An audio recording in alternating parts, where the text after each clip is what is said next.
I'll send you living in a chair because if you like any body hobby. We're ready whenever you are. I'm always happy for funny things. Sorry, I really like the gavel opportunity. The Clackamas Community College Budget Committee meeting will now come to order. Today is Wednesday, May 13th, 2026, around 6 p.m. Tonight's meeting will be a presentation of the proposed budget and background information from the college administration. We will have a question and answer period at the end of the presentation for the budget committee members. We will not be taking comments and questions from the audience at this time. The next meeting is scheduled for May 20th, 2026 at 6 p.m. This meeting will include time for further questions from the budget committee and time for the budget committee to listen to public comments. At the May 20th meeting, the budget committee will vote on the proposed budget. The budget will be adopted by the CCC Board of Education at its June 17th meeting. Prior to that adoption, a public hearing will be held, which is a time for any interested parties to comment on the budget. For the roll call tonight, I will ask each member to go around and state their first and last name for the record. You do not need to provide the district number you represent. Let's begin with the furthest person to my right. I'm Jamie Damon, and I am with Jane, representing the District of Estacada. I'm Jane Reed. Ryan Ingersoll. Michael Morrow. Irene Konev. Andre Chernyshov. Wade Byers. David Cheatzazon. Alina Krillenbrook. Nancy Bush. Wade Hathorn. Joe Crenshaw. Christine Didway. Rob Wheeler. And everyone is here. Wow, good work, everyone. It says, don't forget the virtual budget committee members. I forgot last year, that's why. You were right not to laugh, that wasn't a good joke. Our first item of business is to approve the minutes of the last meeting, which was held on May 21, 2025, and of which were included in the agenda packet. Are there any questions regarding the meeting minutes? Yes. I move to approve the minutes. We have a motion and a second to approve the minutes of the May 21st Budget Committee meeting. May 21st, 2025 Budget Committee meeting. We will vote by acclamation. All those in favor, please say aye. Aye. All those opposed, say no. Are there any abstentions? Motion passes. Now we need to determine who will chair the Budget Committee for this year. Would anyone like to make a nomination? I'd like Mr. Chair. to nominate Wade Byers. Second.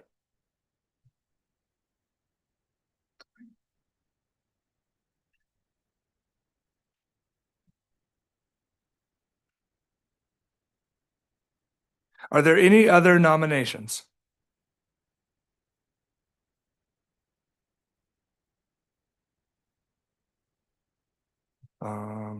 Okay. There are no other nominations. Okay, I got it. Sorry. We have a nomination and a second to elect Wade Byers as chair for the Budget Committee for the 2026-27 budget. Let's vote. All those in favor, please say aye. Aye. All those opposed, say no. Are there any abstentions? Wade Byers has been elected chair. Yay.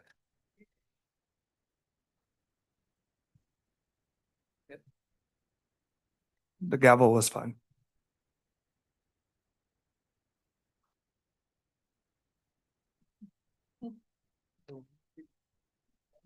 At this time, I'll turn the meeting over to President Jim. Look at recorders. He raised the talk us through some of the logistical pieces regarding our next budget meeting for May 20th, 2026. Thank you, Chair. And I believe Katie's pulling up a PowerPoint. We're going to talk a little bit about some meeting management suggestions for the board to think about tonight. As we prepare for the public hearing next week, we're anticipating quite a bit of public comment, and some others, and so we wanted to provide some opportunity for you all to think about how you might want to structure that. So I'm going to turn it over to Katie. Yes. Thank you, President Cook, and thank you, members of the Budget Committee. Since it isn't very often that the Budget Committee gets together, I just wanted to refresh your memory on what we have as far as what is in place currently for our rules and procedures when we're dealing with public comments. So although this meeting doesn't offer a public comment section, the meeting on Wednesday, May 20th will offer a public comment section. Currently, the Budget Committee listens to public comments and does not engage in dialogue, debate, or discussion with speakers during the public comment period or with any members during the audience or in the audience during any time of the meeting. All speakers must register prior to the start of the meeting. Once the meeting begins, no additional speakers registration will be accepted. Individuals who miss the registration deadline may submit public testimony in writing for the record. Each speaker must adhere to the established 3-minute time limit. A visible timer is used and speakers will be able to or will be asked to conclude promptly when their allotted time has expired. No speaker may transfer, donate, or yield their speaking time to another individual. If multiple individuals representing the same organization, position, or viewpoint, or a group, they are encouraged to designate one spokesperson. Repetition or repetitious comments may, excuse me, may be limited in order to allow time for a broader range of perspectives, meaning that you have the right to stop a speaker and ask them if they have additional new information to share because the information that they are sharing has already been heard. Comments must relate to the proposed budget or matters within the Budget Committee's jurisdiction. Personnel matters, complaints, or comments concerning specific individual employees will not be permitted during the public comment section. Speakers are expected to maintain respectful and professional decorum. Disruptive behavior, personal attacks, profanity, or conduct that interferes with the orderly operations of the meeting may result in removal from the meeting in accordance with the board policy and Oregon Public Meetings Law, or the committee could choose to end the meeting and resume online only at a future date and time. Written testimony submitted before or during the meeting will be included in the public record and shared with the Budget Committee. The chair may enforce these procedures uniformly to ensure fairness, equity, and the efficiency of conducting business. It is also up to the Budget Committee members to provide the chair support with enforcement and hold the chair accountable. So, what we are anticipating is potentially a high public participation as we had last year. And we are wondering if with the limited duration of the meeting, we have an hour meeting, and then we have our regular board meeting after that with several students coming to do a presentation, along with several other board business items that come. And we are hoping to have the Budget Committee consider establishing additional rules and procedures for the May 20th Budget Committee meeting regarding public comments. We want to be sure that the meeting can accommodate as much public comments as possible while completing the required business. We would like the committee to designate a specific total amount of time for public comments, say 30 minutes or 45 minutes, or a time when the public comment section would end. So say 6:45 or 6:50. so that there is still 15 minutes for discussion, deliberation, and a vote. Consider adjusting the time per speaker based on the total registered speakers. So if there's 25 speakers registered for a 30-minute public comment section, then each speaker would only get 1 minute. Or implement a randomized lottery system for speakers selection. A lot of you have seen that the legislature does that, so that if someone that comes in early registers, and someone who maybe can't make it here right on time, but is still registered to speak before the meeting starts, it would just be a lottery drawing instead of going directly in the order that you were signed up to speak. That way, if we had a limited number of minutes that we were taking public comment, it would be more random instead of just the first 10 speakers that signed up. I would now like to open it for discussion or questions if anyone has some. And what we were hoping for is that you would think about this and you would come up with something that you would like to implement at the next meeting. And then we would take a vote on it at the next meeting before the meeting started, or before the public comment section would start, so that we could move forward and everyone in the public would know how you were moving forward with your public comment section.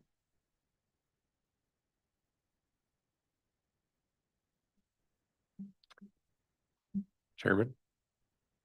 I think it's important for input from the community. So I am not in favor of limiting people speaking or the number of people speaking. To add on to that, as from what I remember hearing offhand from someone, that last year's meeting was, I think, one of the most attended budget meetings of the year. I also had the pleasure of being on the North Clackamas Parks and Rec District's budget meeting, which also had near record attendance as well. And to your point on limiting time for that meeting, the chair had chosen to change the time frame that people got to speak from, I think, from 3 minutes to 1 minute. And a lot of people who were presenting were people with disabilities, and to have to change your presentation that you have on the fly, public speaking is hard enough as it is. And in my opinion, it is very hard to limit people's speech when they have so much to say. And if there's 3 minutes to speak, let them speak for 3 minutes is my opinion. And if it goes long, it goes long. If you don't like it, I don't know. That's my opinion on it. Other comments? Oh, Yeah. thank you.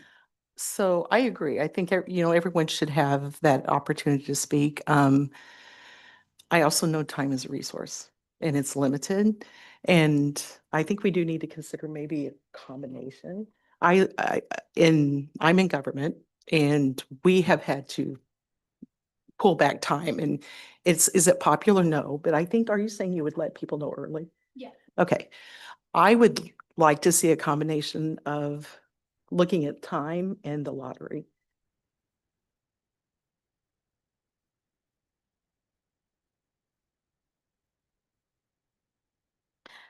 Mr. Chair. Yes. So I also agree that we should allow more opportunities for people to speak. I do think that a 3 minutes, I really appreciate what you just said about people coming prepared. I think people expect 3 minutes, and it's very challenging to have them cut that down. So I really appreciate those comments. What I would suggest, I like what you're saying, Nancy, about the lottery.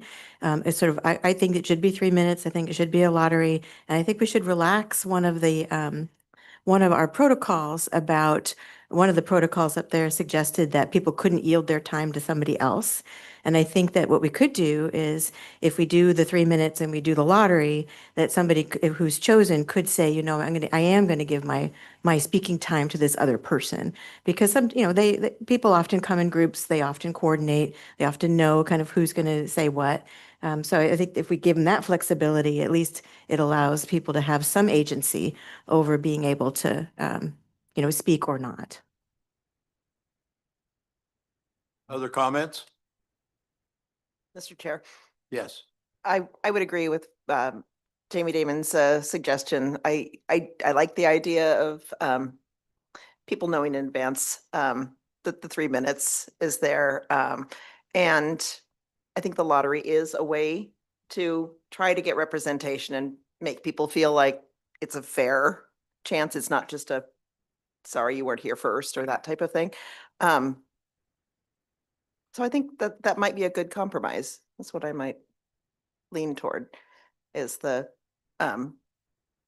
yeah, the lottery as well as keeping it to the 3 minutes. And I do like the idea of the yielding, because there is often somebody who is maybe a little more prepared or more comfortable, and giving people the chance to kind of choose between. That seems to make sense to me. Other comments? I do think that this is, this upcoming meeting is the best place for people to come forward with their opinions. And I think the most democratic approach would be to let people have their full 3 minutes and not limit commenters and not limit time. If it's absolutely impossible to do that, a lottery is the next best thing to that. But I would agree with them that the first commenter, that I don't really support limitations at all. One observation I'd make is that I've been at events like this where a person will say, I'm speaking for these people, because they all pretty much have the same. That's the problem. Yeah, that's a combination that last year it went quite a while. And many of the people pretty much had the same observation. Yes. My response to that is that people still have their opinions, and if a lot of people share similar opinions, we shouldn't, in my opinion, we shouldn't limit those opinions, because then what we're essentially doing is you're diluting people who have contrary opinion, or you're increasing the value of people who have contrary opinions and diluting the value of multiple people who have the same opinions. Again, it's supposed to be a public forum where people can speak. In my opinion, people should speak. If we have to stay later, we have to stay later.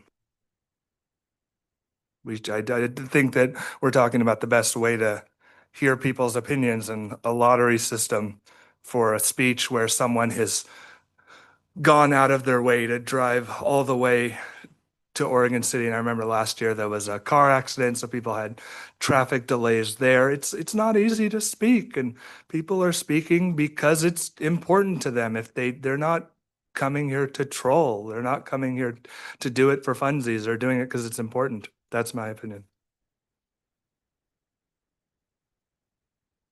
Other comments? Mr. Chair, Yes. I'm just curious what the impact would be if we did allow it to go longer, and what that does to the actual board meeting. And I understand that there's guest speakers and it just pushes that later in the evening.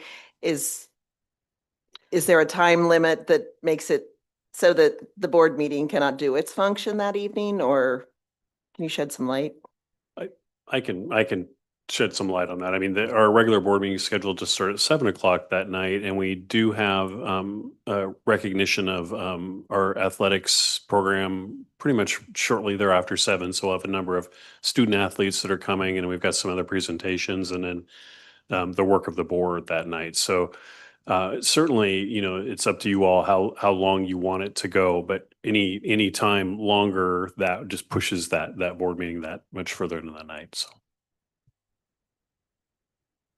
Is it too messy to pause the public comments to let the student athletes talk so they can have their regular slotted time and then go back to it? Yeah, separate meetings. So yeah, we would have to close the public comment and the budget part of this and excuse that, and then move into the regular board meeting. But yeah, good suggestion. Yes. I have a kind of a question.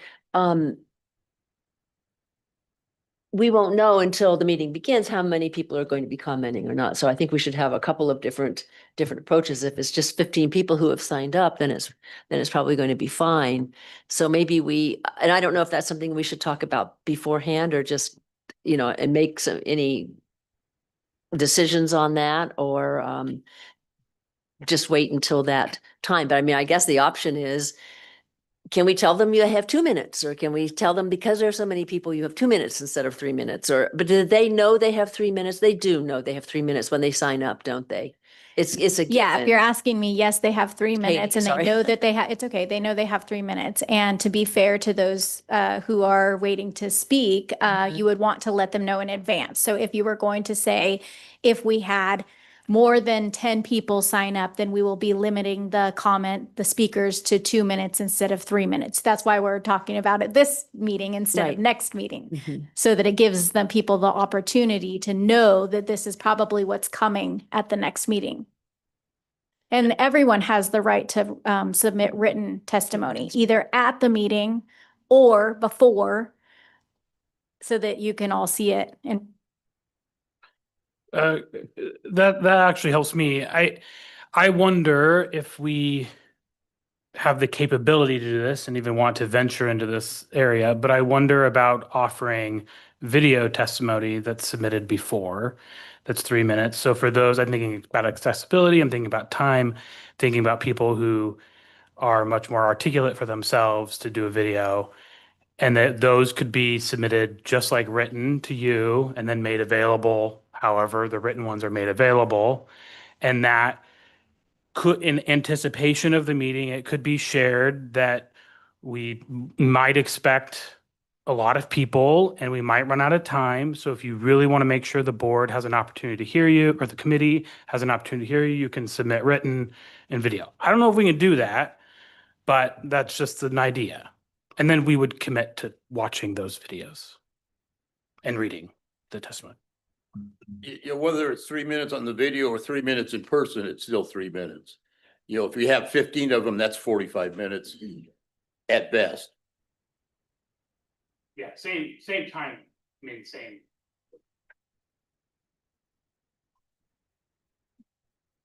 I guess, based on last year,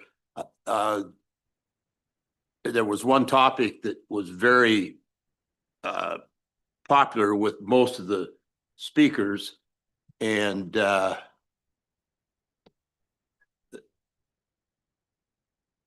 based on pretty much what the administration told us, that for the overall operation of the college, that the program that they were concerned about, there wasn't funding for it. And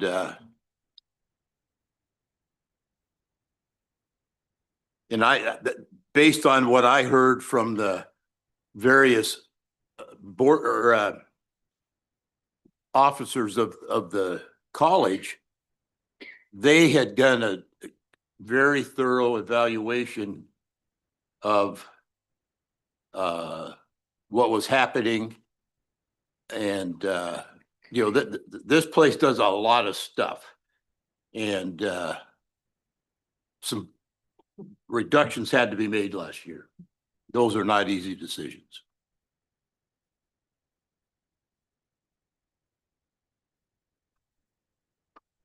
I'd like to make a comment. I agree with, we need to make our best attempt to hear everyone's voice as much as possible. I mean, we're not an authoritarian government. We're not just dictating. We got to hear people's voices and then make a decision based on those voices, however that's done. And I think whoever signs up should be able to speak, in my opinion. Well, then maybe we need to change the schedule. I sense you're anticipating there's going to be, and You mean maybe push the board meeting back? yeah. Can you flip them? What, did you say no? Oh, I thought I heard no. Great. Sorry. If you're Could- asking the question, yes, I Could the board go first and then maybe tee up for what these presentations might be, and then the committee would be at the end of the board meeting, and then we go as long as we go. Yeah, that would be up to the board and up to the committee. It would be a matter of the committee members having to come, later and not starting their meeting until later in the evening and then staying late in the evening as well. I'm down with that. Katie, you may want to check, that may violate budget law. We have to publicly notice. I'm sorry, we did. Yeah. We posted the notice. Thank you. We posted the notice that the meeting would begin at 6 p.m. I apologize. That is correct. Good save, Jeff. Yeah, thank you. That does not change your board. So it's your public notice on your budget committee is the one that is. Right, but So the the board the budget committee was noticed for 6 p.m. So the budget committee meeting has to start at 6 p.m. It does not matter when the board meeting starts. Is the board meeting noticed for 7? It is right now noticed for 7, and it would probably remain noticed for 7. We actually wouldn't push the time for the notice because you can start anytime after that. You just cannot start earlier than that.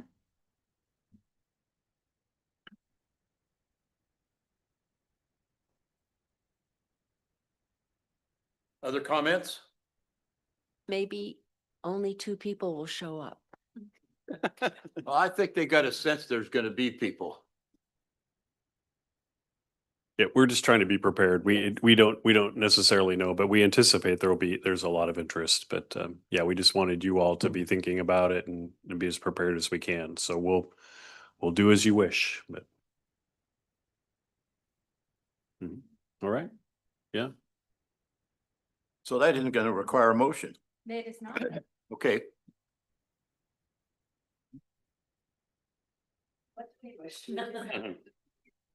I think we're gonna keep the schedule.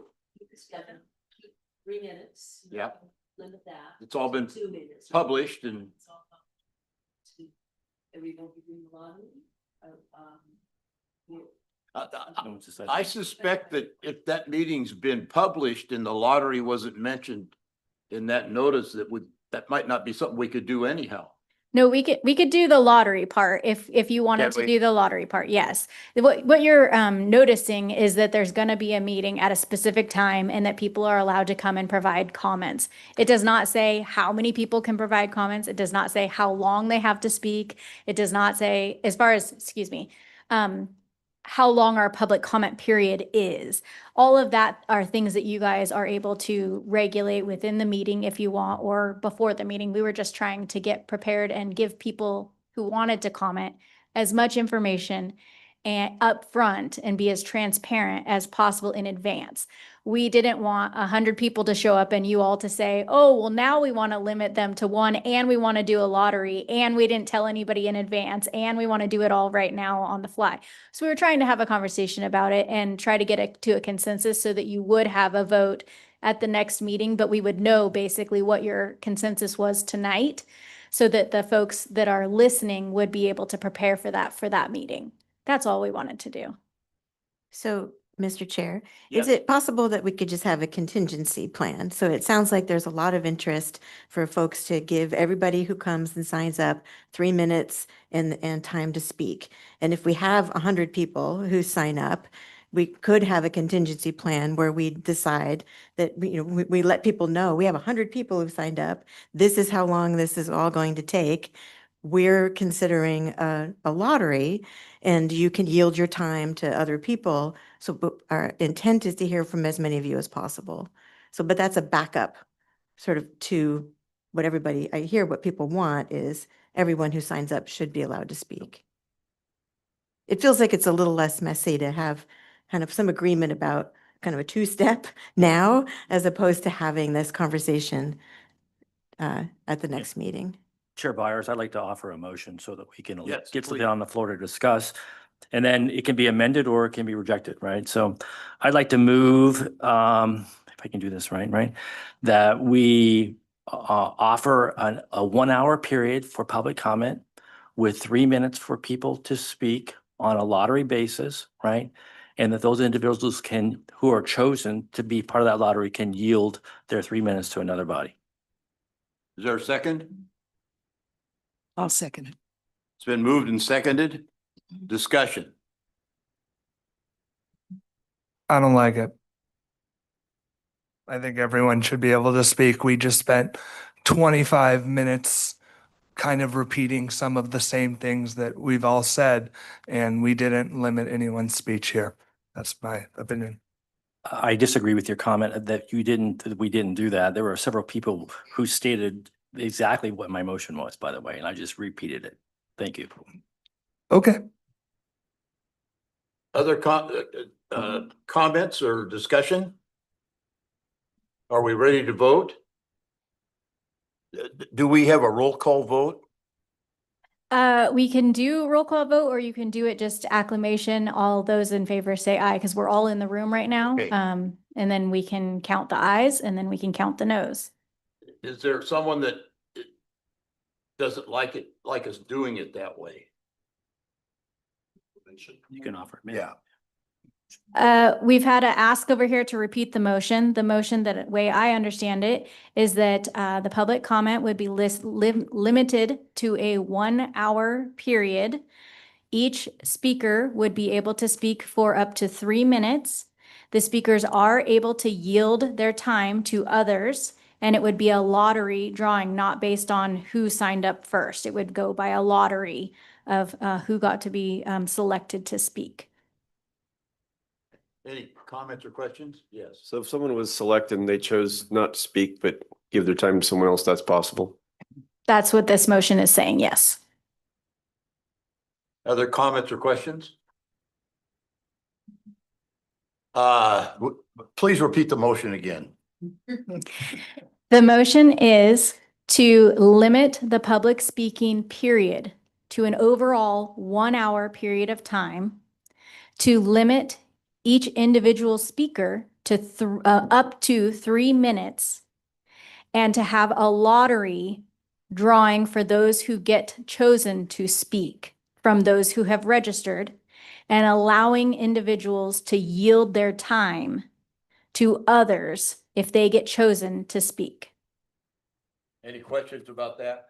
This isn't a question, but just to clarify, the 1 hour includes going from one speaker to another? Yes. Okay, so I just want to say from a practical standpoint, we're probably talking somewhere between 10 and 15 speakers. It seems like, because 10 speakers would be 30 minutes. You account for the time of making the lottery, drawing the lottery. So we would be, The lottery should be drawn before the meeting, yeah, well, how could it as be? much as possible. How People are registering right before the meeting starts. Once the meeting starts, the registration would be closed. We would then take that list, and it would already be numbered. We would do a random digital draw, and a number would come up, and that person who was signed up in that number would get chosen to speak and get called out. So we would know at the beginning the order of it. You would not know the order of the people who would be speaking until a random draw of the lottery would pull a number, and then whoever was registered at that number would get to speak. And point of clarification on that, the person, if I'm number 5 and I'm chosen number 5 to speak, and I'd like to Yield my yield time. my time, I choose the person that goes to. Is that correct? Yes. Okay. And they need to do that quickly. So we might Yeah. state something about timing on that as well, so we don't lose another 3 minutes free as they're choosing the person. Just something to consider. Any other questions or comments? You ready to vote? All those in favor say aye. Aye. Raise your hands, I guess.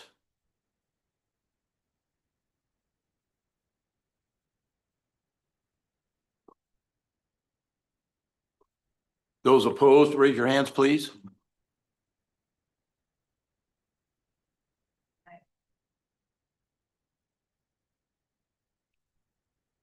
It appears. You guys have, yeah, 1, 2, 3, 4, 5, 6, 7, 8, 9, 10 to 4. Okay. Thank you. Mm-hmm. Okay, Mr. President, I think Is the budget message the next thing you're prepared to do? It is. Thank you, Mr. Chair. Thank you, Budget Committee. Thank you for that thoughtful discussion. Again, we're trying to anticipate and trying to be prepared for this hearing next week. So I appreciate the thoughtfulness with the way you came about that. We've got quite a bit of information to share with you tonight. So again, thank you for the time. Thank you for your interest.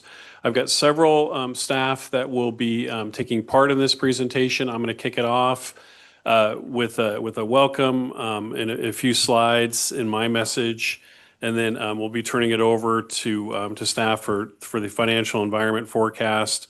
Then budget principles. So Jeff will do financial environment. Budget principles will be Christy. And then the reductions will come back. I'll come back again and talk about the actual reductions, and then pass that on to David and to Virginia to discuss about an example of the process that we went through, and then come back around at the end and talk about the general fund and some of our other ways that we support students. And then you'll have an opportunity to ask questions. So we will try to get through it as expeditiously as we can, but we wanted to make sure you had all of the information tonight. So thank you. Next slide, please. So just a reminder again about budget committees in Oregon and how they work. This is a legal process under Oregon budget law that we have an elected and appointed budget committee that reviews our budget before it moves forward. So we're following Oregon revised statutes on there. As we just discussed, part of that is taking public comment, making sure that we have a public process. So that will take place next week as we do that. And then so next week you will all make a recommendation about how to move forward, and that ultimately goes to the CCC board for the final steps in the budget process, which will be at their June board meeting. So just to kind of kick this off and kind of talk about the tone, this has been a hard year. And I think you understand there's just been challenges, locally, federally, all around that have impacted all of us. And we are certainly not immune to that. The federal impacts have hit us directly in terms of some grants that have impacted the college. They've hit us somewhat indirectly in the sense that money is passed through the state of Oregon, and that impacts our work as well. And then it's not just money too. There's a number of issues that are around federal decisions that have impacted our students and our staff this year, creating just a really challenging environment as we've developed this budget. Lots of uncertainty and lots of just really trying to navigate different policies and different changes as we come along. Jeff will go into much different detail, but I'll just I'll talk a little bit about this. Our challenge at the beginning of this year in September was to, on the governor's direction, was to come up with scenarios of a 2.5% reduction or a 5% reduction this year. And we're right in the middle of our budget, and so that would have really been catastrophic to do that. Fortunately, through some advocacy with the legislature, that the legislature found some one-time funding this year, and we don't need to do that. We didn't need to do that, but we are also anticipating, and we've been told pretty clearly that to be ready for next year, and some pretty dramatic challenges coming up in the budget next year. So part of what we've done too with this budget is really think about how do we put forward a sustainable budget for you to support this year, but also how can we be thinking about what's coming next and getting ready for that as well. I will say, and this is a point of pride for me, throughout it all, we've remained very focused on our mission. We've focused on our students, we focused on our staff, and making sure that we're serving the community with the highest quality education that we can. And we continue to do that work. So, the few bullet points I've got on here, our mission is to support students, and we remind ourselves of that daily. We're an open access institution, which I'm also very proud about. Anybody and everybody can come here. Anybody and everybody does come here. And I think that's really what makes us a great, great institution. So we want to make sure that we are here and we're viable today for students to pursue their goals. We want to make sure that we're here and we're viable in 5 years for our students in our community to achieve their goals. So that is what we think about as we've been preparing this. And as we, look at this and balancing our mission with what we can afford to support, knowing that revenues are uncertain, and that we will continue to be in this environment for some time, not knowing exactly what we have coming and what we have to fulfill this mission. We have to be really, really thoughtful with our budget. And then you'll hear this a little bit at the end, but we talk a lot about the general fund. Most of our conversation today is around the general fund. That's our biggest operating fund. But we have a number of other resources. So you'll see a little bit today about our recent bond and that how that impacts our future students. Even with the challenges in the federal government, we continue to be successful in getting grants, and that is something that we continue to work for, and we try to be innovative around that. And then, of course, we have dedicated fees paid for by students that also allow us to, make sure that we have excellent programs to offer as well. And with that, I'm going to hand it over to Vice President Jeff Schaefer to dive in a little bit deeper with the forecast. All right, thank you. Jeff Schaefer, Vice President of Finance and Operations here at the college. So I thought I'd start us off with the statewide budget. As President Cook mentioned, since this group had last met at the last budget committee, the state had us go through a exercise of 2.5 and 5% reductions from last fall due to funding gaps that they had from the HR1, known as the Big Beautiful Bill. We all state agencies went through that exercise, and we ended up getting that bridge funding, as the president mentioned. So we were fortunate in the current year's budget to get through that, but I wanted to put up the slide that really we're all still concerned about. It's really the talk around the state is there's still an issue out there with the state budget, and I thought this would be I put together their slide that they have in their presentation that the state economist puts together. And what you see in that HR1 impact for next biennium that's coming up here is $5.7 billion of gap between SNAP and Medicaid. And just as reference, I put in the second bullet, you can see that the entire general fund budget for the state is $42 billion. So that would mean if they wanted to completely resolve all the SNAP and Medicaid issues, that was a lack of that funding from the federal legislation, they would need 14% reductions from everybody in order to cover that. So that's really one of the big statewide issues that we're worried about that's coming up. We know it won't be 14% reductions, but that's still looming out there that we're all thinking about is what will that mean for state funding for all agencies, all education districts coming up in the next biennium. So I wanted to get that and kind of maybe just in that same theme of what's the state of education in Oregon. As you see, Lane Community College is right now, and these are current headlines, just Googled them to put them up here for recent headlines. So you can see Lane is losing, they're taking cuts right now. Portland Community College has been in the news recently. They're doing big budget reductions. Portland Public Schools is laying off, proposing 336 positions. Portland State University is reducing 19 departments. What else we have? The Eugene 4J, of course, just announced, I think, a couple weeks ago that they're doing 170 layoffs. Salem Kaiser just announced they're losing 130 positions. Lynn Benton. So I put as many as I could fit on the screen that I did on a quick Google. So these are all pretty recent pieces. So really, this is one of my just letting a state of education happening in Oregon right now. Have a good colleague of mine who's a finance professional. Was on the board for a long time for Portland Public Schools, and he had a really good quote in the newspaper recently where he said, if it was one school with a big issue happening, we would really have to dig in and see what's happening at that school.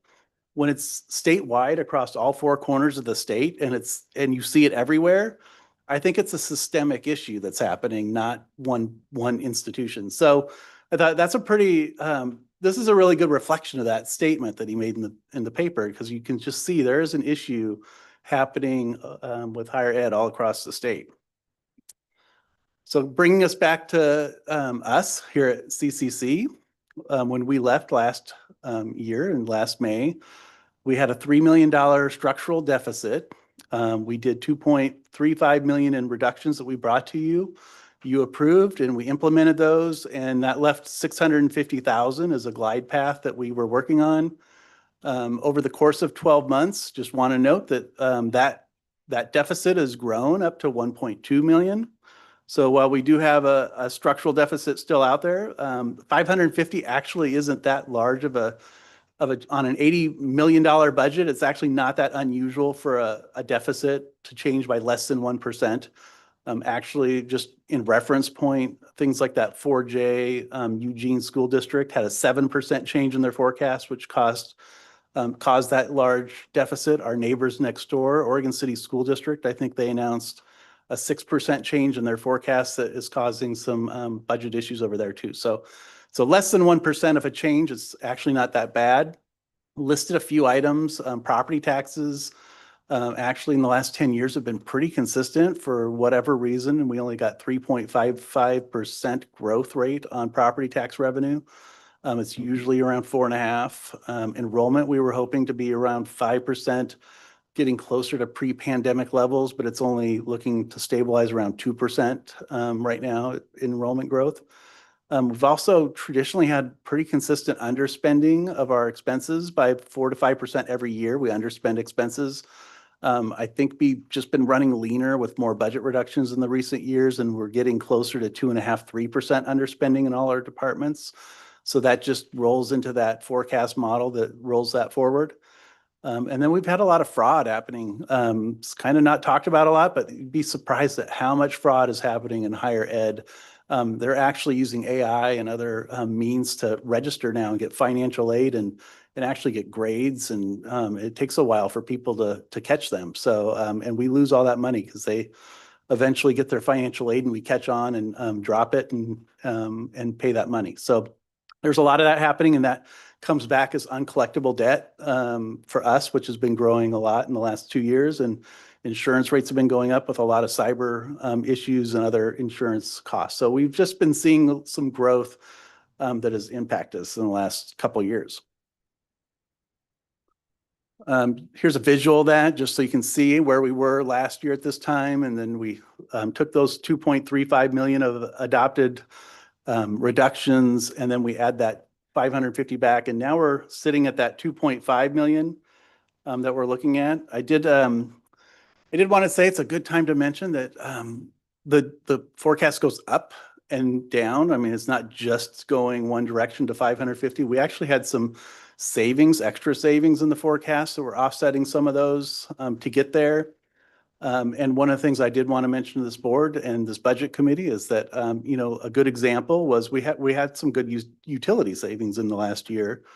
And that was due to some sections that we reduced last year that were very expensive courses in utility costs for a big building that we were operating on Saturdays and weekends and things like that we don't put those numbers into the budget, but we see tens of thousands of dollars of utility savings when we see that.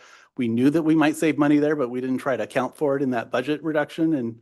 And now we're seeing good returns on our utility savings for good fiscal responsible decisions from last year. So why $2 million of proposals? Kind of going back to where we were with 2.5% and 5% reductions last fall. While it's really been messaged to us as bridge funding, so we're prepared for potentially having to take some type of state reduction. Additionally, while we went through that process of 2.5% and 5% reductions, we did a very thorough data-driven process, used a lot of our shared governance and our Cougar pause, as Christy talked about. So we did a really good process so we could get to that 2.5%, 5% process this year from fall to now. And we thought, well, we've done a good, what is an opportunity for us to take some of those budget decisions that have the least amount of impact to students and to full-time employees and roll some of those as decisions so we're prepared financially and being fiscally responsible for next year. So we would have some being ahead of the game and so to speak. So if we do see state funding reductions next year, we're ahead of that at least with this budget process this year. Last slide. It's just a quick preview. I'm working on this. This is really, I just wanted to highlight this. I'll just go through it quickly. It's a model I'm working on in collaboration with OCCA, and it's really about next year's budget. So when we talk about that state budget, we start talking about looking back at how are community colleges funded. Let's educate the legislature on how community colleges are funded. And while this is a little bit dated now because it's really looking back and how community colleges were originally designed, and Measure 5, Measure 50 and other things that have happened since have kind of changed this model. But if you say that property taxes are really covering the basic structure of a community college, it's the basic buying the land, building the buildings, paying that debt service, paying the core operations of utilities and keeping the lights on and paying for your president, your custodian and your registration and your payroll. That's the property tax piece that just gets you that regardless of your size of district. So it can be as big as your district is. And then you have the second leg of our three-legged stool, which is tuition. And if tuition really pays for all that, the courses that we teach, and then you figure out what that cost of those courses are. I did note on here when I was working on this that you can really see that cost is a lot of times used as an out-of-state cost or an international student cost because that's the unsubsidized. The state doesn't pay for those students. So that's like that fully loaded cost of 291 is the current average of the 17 colleges for an out-of-state student. So if you took that rate and said that's kind of the fully loaded cost of tuition, well, then you have your third leg, which is your state funding. And it comes in and says, well, we want to make college affordable for our local Oregon students. And we know we get that back. We've seen it here at the board with our Eco Northwest studies about the economic value of community colleges in Oregon. And they get the income tax revenues that come back from people making good income. So this just gives you a sense of that 291 gets driven down to 197 or $127. The average cost of a credit that we have for the 70 colleges. So it's a busy slide. It was just a way to show that you can really see that state funding is the portion that drives us down $164 a credit, and then just kind of therefore doing the math. If you were to say lose 10% of your disinvestment in state, and if the state disinvested in colleges by 10%, it's like the equivalent of a $16 a credit disinvestment. So they're pushing costs back to students if they did that. While we'd never increase tuition to $16 a credit, it just gives you a sense of proportion of the impacts that could happen with state disinvestment to colleges. So we're trying to help educate the legislatures in Salem on those impacts as you start disinvesting from community colleges. So, okay, and with that, I think I will hand it over to Christy. Hi, Jeff. Hello, good evening. Christiane, Dean of Business Services, and I'm here to be covering our next section, which is, it's a process-heavy section, so here we go. And this will focus on our budget principles, guidance, and the process.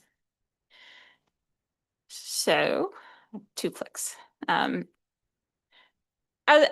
you may have seen this graphic before, and for those who've been on the budget committee and on our board, you've gone through the budget process where as with our prior years, there's a development calendar. And as Jeff just provided an overview of the financial information that's been collected in the fall of 2025, our next steps take that information and we work into budget principles that's adopted by the board to prepare for our base budget and then for any reduction options or other options if we were not in a contracting or a reduction environment. From there, we work through our process with our BAS. And receiving that iterative review and feedback for financial updates, for reviewed proposals for impact, for refining those options to make scenarios for this BAS review and feedback. And then that puts us to where we are now, where we're in May with the proposed budget being available and the budget committee is here to consider it. So those budget principles. Before getting into those mechanics, it's really important to name the principles that guide the budget decisions. Consistent with prior years, these principles were discussed and adopted by the board shortly after receiving the fall forecast. So being financially responsible. This means aligning our operations with ongoing sustainable resources, avoiding one-time fixes, and living within what the college can realistically afford. Supporting our students. All decisions are evaluated against our mission, vision, and values, with attention to student access, success, and equity. Utilizing our shared governance. Decisions are made within the appropriate levels with clear roles for leadership and advisory groups to bring in value-added perspective and input. And then using the Cougar Pause. So the Cougar Pause is unique to CCC. This ensures that we slow down on critical decisions to reflect on impacts and intentionally assess equity and unintended consequences. You'll see these principles show up repeatedly in the tools we use, the way scenarios were built, and how decisions moved forward. So that's taking these principles into action. So what is different with this slide is as we take those principles as they were adopted, we now start to ask ourselves and start to set up a process for what does it mean to be fiscally responsible? This means we planned for that flexibility. We didn't know what was going to happen at the state legislature in February. So we needed to plan for flexibility to avoid relying on one-time resources. And then establishing those reduction targets, which it's hard to do. As President Cook mentioned, you're identifying something that you know you have been able to do in the past, and then you're looking at a target to scale back down to an affordable means. We look at supporting our students. We design tools and evaluation criteria grounded in CCC's mission and student success. Our Finance Council was engaged early. So the Finance Council was briefed on the forecast last fall. And then prior to any reduction coming forward, the Finance Council was given opportunity to ask policy questions and to provide their feedback to the executive team in advance. Our Budget Advisory Subgroup, or our BAS, receives scenarios for that meaningful review and feedback, where each member is able to bring their experience and perspective into the conversation. And then our Cougar Pause was embedded throughout, from development to final decisions to ensure thoughtful and equitable consideration. So I'm just going to talk very briefly about our shared governance. So the content on this slide was taken from our internal website on our shared governance structure at CCC. We're in our second year out of this 5-council model. There are 5 councils, so our teaching and learning, student support, people and culture, finance, and college operations. These groups meet year-round and connect through an oversight structure. This shared governance structure is built on those values of transparency, broad engagement, accountability, and continuous improvement. So this is the overall structure, just to give a very brief orientation when we talk about shared governance in the 5 councils here at CCC. The next slide gives information on the Finance Council. So the Finance Council, again, is an ongoing advisory council that meets during the primary terms of the year, so fall, winter, and spring. If we have reason to meet over the summer, we can do that. This group provides it acts as an advisory body on financial policies and financial work here at CCC. The group is augmented with the Budget Advisory Subcommittee. So this is the second year of using this structure with our BAS. It's formed specifically for the budget cycle. It's an expanded participation with additional employees and provides insights and impacts, trade-offs, and unintended consequences to be discussed within this framework to have a cross-departmental group that comes together to look at these proposals and the assessments. The structure works towards decisions that are informed and not made in isolation.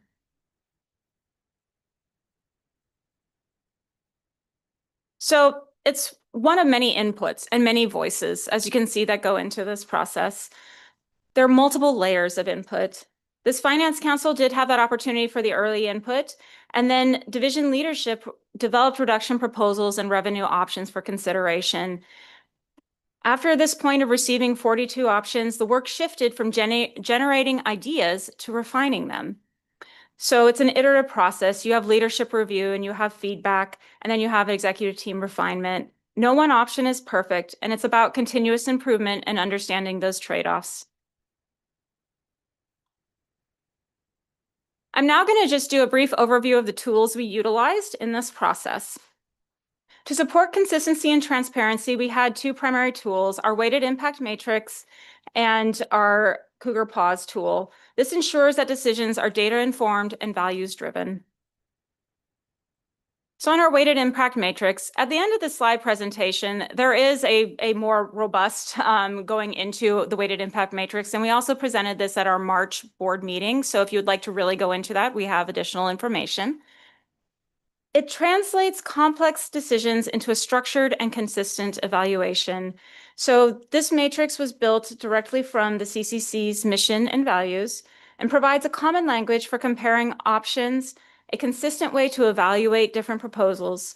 Student impact was weighted the most heavily. So that means that proposals that had the potential greatest impact to students, a negative impact, would have a higher impact on this scoring sheet, which would point towards an outcome that we would not want to consider as much because that impact could be so great. This is a widely used research-supported approach for complex decision-making, in particular in higher education. This matrix was developed in partnership with our Office of Institutional Effectiveness and Planning, and then was utilized by a group of leadership at the college to assess the proposals for impact. So if we go to the next slide, it's one input and it's not a decision. So that's a really important component of a weighted impact matrix. It was scored by a cross-functional team, and it helped to identify those impacts to students, staff, and equity. And if there were conflicts or overlaps between proposals, if two proposals could be considered in isolation, they may have a compounding or a heightened impact that we would want to avoid, but you wouldn't necessarily see without looking through all of these proposals with a shared criteria. The tool helps give and surface insights and implications. It doesn't rank and it doesn't decide. So this visual here on this slide shows the criteria and where you can see that longevity for the college and for student success were the highest weighted components of this tool that we utilized. Our second tool that you have heard of a fair bit about, it was in our budget principles and has continued through, is our Cougar Pause. The Cougar Pause is our structured approach to making more intentional, equitable decisions. It's used by our employees, leaders, committees, and partners. This works through 5 stages, as articulated on this slide, where we want to make sure we are assessing and identifying to consider bias, to center impacted communities, for improving transparency. It's also really important to clarify some expectations on the Cougar Pause. It's not a checklist, and it's not a one-time solution. It is also not a solution for ending all racism or discriminatory practices. It's a mindset tool for continuous learning and for informed decision-making. So this pause is where we take that moment, as the title says, it's a very mentally well-titled tool to pause and stop and consider what is the impact that may come from this decision before just moving forward. So utilizing the Cougar Pause in this budget process. It was integrated throughout the entire budget process. It was used at 4 key stages: our proposal development, our impact review, the budget advisory subgroup review, and then executive team decision-making. Proposals included findings from using the structure of the Cougar Pause to assess for impacts and trade-offs. And it's really important to note that identifying impacts does not automatically stop a proposal. The intent is to ensure that decisions are made with full awareness. This allows us to name constraints, to understand trade-offs, and to move forward responsibly. With this foundation, the principles, shared governance structure, and decision tools, I'd like to now turn it over to Vern Chambers, one of our BAS members, to talk about the specific process for BAS.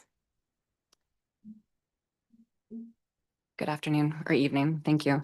I actually wrote out what I was going to say, so I didn't fumble and embarrass myself in front of all of you. So I'm just going to read it slide by slide. So this slide that you're looking at right now outlines the step-by-step process members of the BAS committee or group followed between February and April of 2026 to review the budget proposals. To ensure everyone was prepared, the process actually began with an orientation to kind of ground everybody in the work. test out the feedback forms, and set expectations. This was a really critical in the very beginning. From there, members moved into the scenario reviews, where we were given detailed information packets at least 1 week before the meeting so we can kind of study them independently. And they were large, 45 to 55 pages of information to read. The group held facilitated discussions to dive deeper into each of the scenarios. And then we identified common themes and we were able to ask all of our questions. The first step in the process really was the final step in the process was the report out, where we shared our findings with the president and the VP, and engaged in a discussion. The next slide. So the next slide, this slide explains that every budget scenario was presented in a standardized, highly detailed format to ensure all members were working from the same information. To make fair comparisons, every scenario was presented exactly in the same comprehensive way. It made it really easy to follow when it came to the structure. Each packet included a clear summary of proposals, the context for any financial changes, and technical data on how long it would take to implement the plan. These packets also included the Cougar Pause statements, which detailed how specific departments or groups might be affected. The information allowed BAS to have a policy level conversation and work through the same set of narrative and data sets. And my final slide to talk about the process. With the final slide, so each BAS member, we had a form that we filled out after we reviewed those scenarios with 10 open-ended questions. So we could write in all our information, our reflections, all of that. And then it was followed by a facilitated small group discussion. We broke out in small groups. We discussed kind of our findings, what we thought, and then came back together as a group and was facilitated through that process. So this slide is really an example of just some of the summary statements specific to the Cougar Pause as it impacts feedback from the BAS and the executive team. So you can read this slide. I guess I don't have to read it to you as part of that.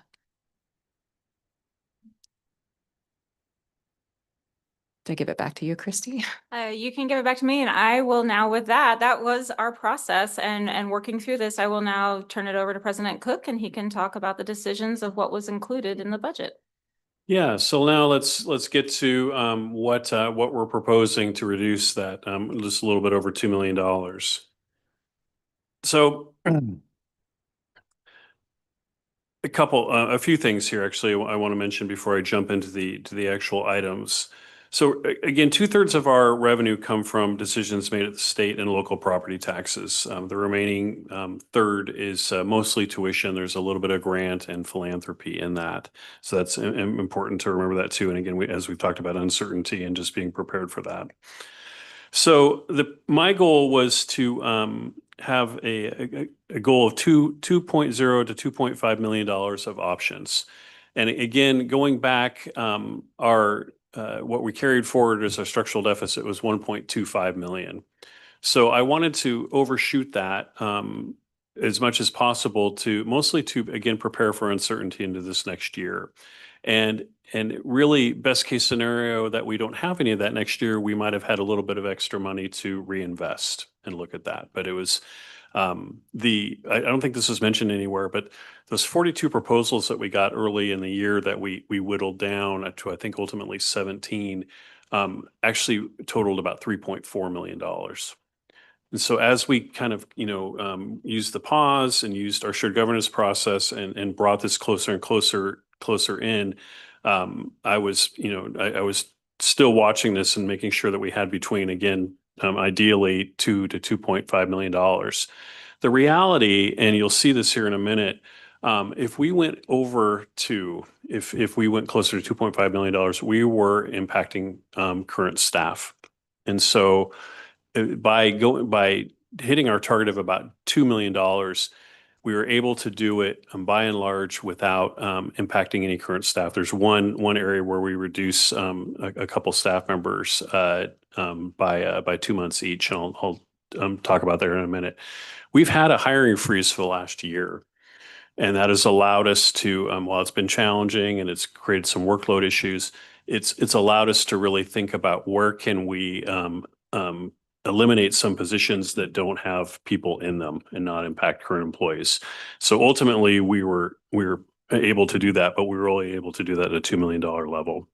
So doing that again, we wanted to transition off this one-time funding sources. We've been kicking the can far too long. Those of you who've been on this budget committee for a while have known that and have been pretty clear about asking us to address that and to bring forward a sustainable budget that doesn't use one-time, that gets us off our one-time sources. We are getting ready to start a new strategic planning process this next year to take us into the next 5 years and beyond. And so we want to be in a position of strength as we move forward on that new strategic planning and really not, again, be looking at a deficit constantly and really be thinking about where we can go. And as you've heard a number of times, we just don't know what's going to happen next year with the state. And we have some concerns about that. So we need to be planning for the worst case and hope for the best.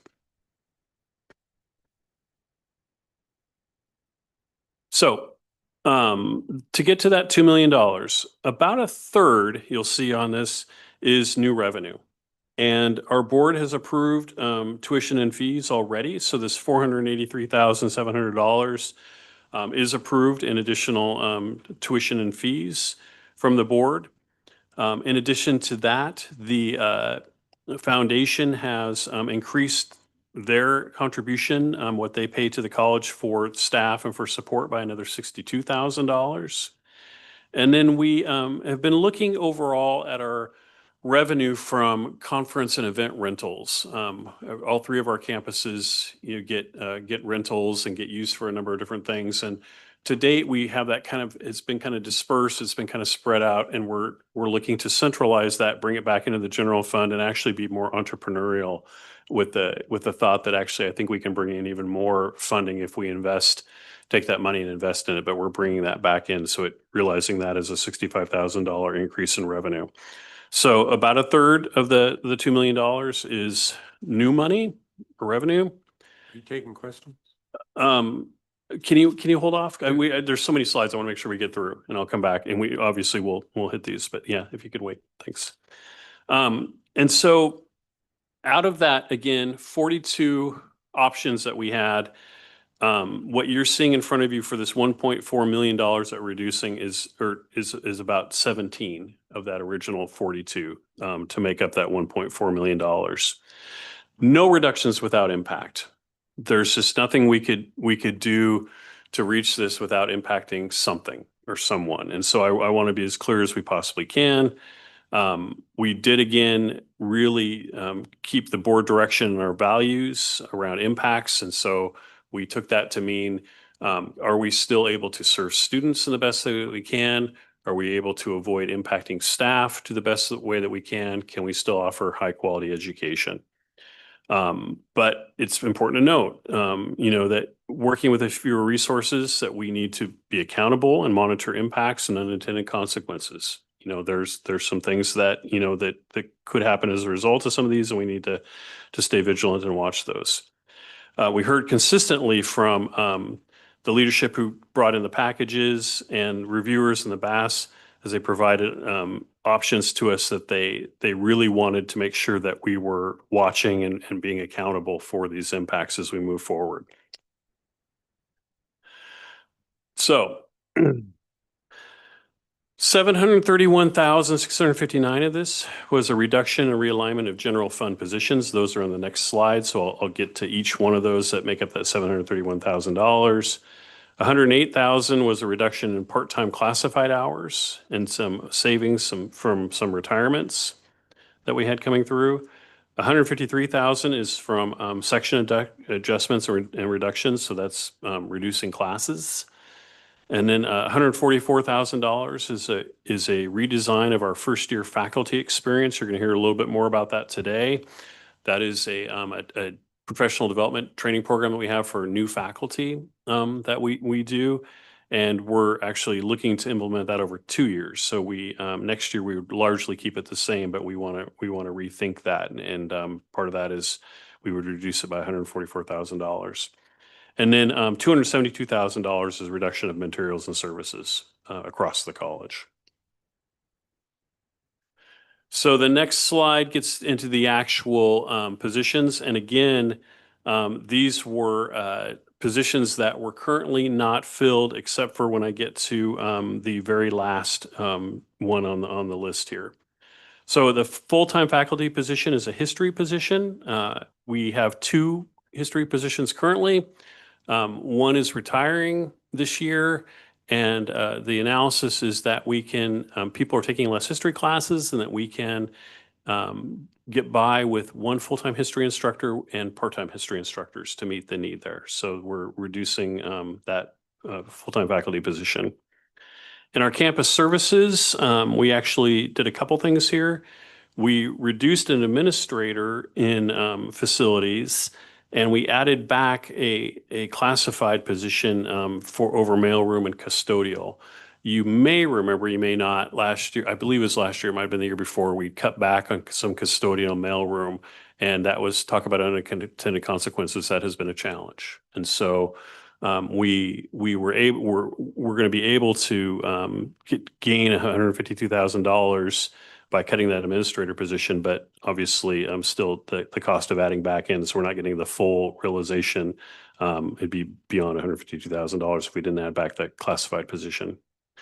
We're reducing a 0.3 quarter time classified publication designer position. We're doing less publications, and so we think we can survive without that. We did a kind of a redesign of our apprenticeship program, and the positions in there. We're able to reduce a one classified position in that area.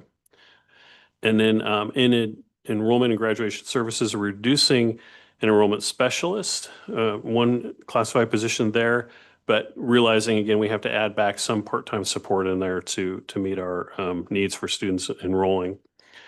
And then we are in our Office of Education Partnerships, we get fees from our dual credit programs, our high schools and the rest. And so we're realigning one FTE fee into the fee fund from the general fund. So essentially we're moving that from the general fund into the fee fund to pay for that. So taking it off general fund.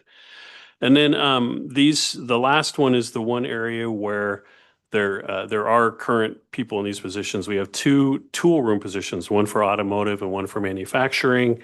And the analysis has been that over the summer, there is little or no work for them to do. And so we're reducing that from 12 months to 10 months for those. So that gets you at the 0.34 or 0.17 each in the reduction there.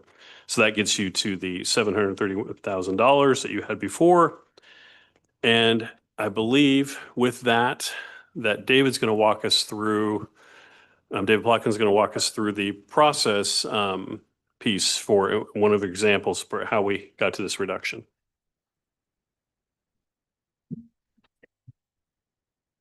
Thank you, President Cook. Good evening, Budget Committee. I am David Plotkin, Vice President of Instruction and Student Services. This kind of gives you a high-level look, this slide, of the process that each proposal went through. And I'll talk a little bit more about that in specifics.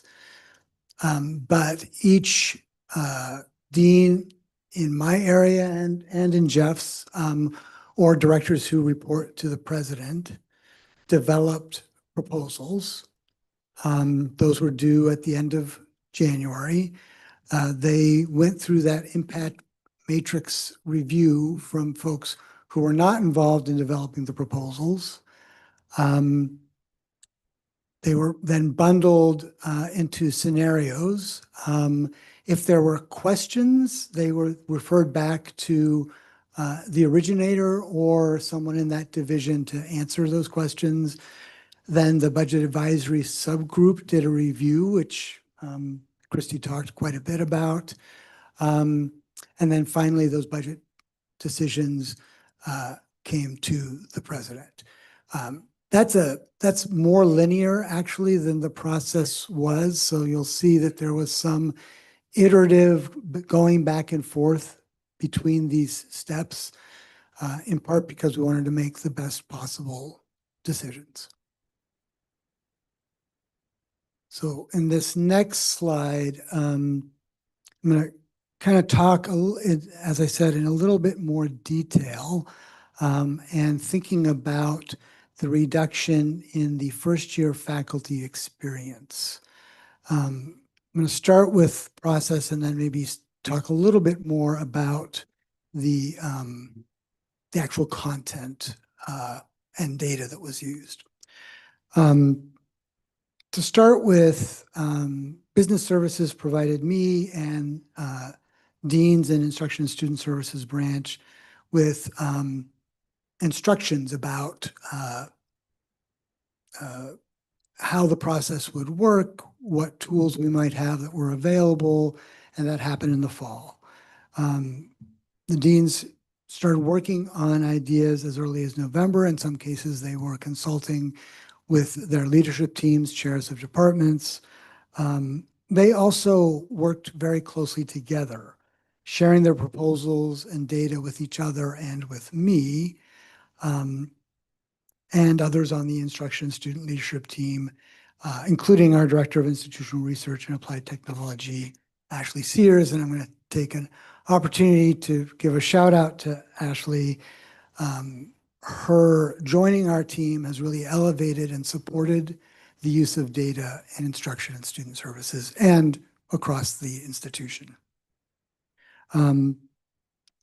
Each proposal by a dean, they all use the Cougar Pause to reflect and then kind of note potential impacts or unintended consequences that they could see.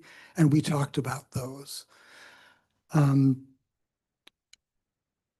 At a certain point, those went to a group of those 6 other folks who did that impact analysis. That impact analysis was shared with President Cook, Vice President Schaefer, and myself. We reviewed it. And at that point, there was an opportunity to, again, pause and consider and potentially ask some more questions, which we did. So, the first year faculty experience and the data that we used to develop the proposal for reducing it. I think President Cook described the program. It's a year-long seminar for teachers, essentially, for new faculty at CCC. It is one program within the Center for Teaching and Learning. It's not the only program. All of the Center for Teaching and Learning programs are intended through faculty professional development to improve student learning and outcomes. First year faculty experience has been, and it will continue to be, an important program for Clackamas Community College. The participants in that, those first year faculty, have reported high levels of satisfaction. There is some anecdotal data currently about its impact on students, but not a lot of clear data beyond the self-report of faculty that they found it very useful. Over the last several years, there have been some questions about the need for a year-long program. This is a unique program among community colleges, and it is uniquely expensive. Finally, the Center for Teaching and Learning has had unspent balances in its budget at the end of the fiscal year for the last 4 years. So there's some analysis that we need to do.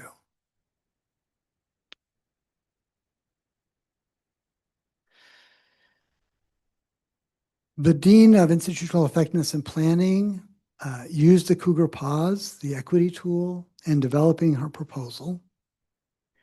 As mentioned, the purpose of the Center for Teaching and Learning is to help faculty improve the learning environment for students. The first year faculty experience is a time and resource intensive program and therefore limits the department's capacity to serve full-time faculty who are not in their first year or are associate faculty, not full-time faculty. The review by the Instruction and Student Services leadership team led to the conclusion that first-year faculty experience doesn't impact enough students to justify the cost and time that it takes.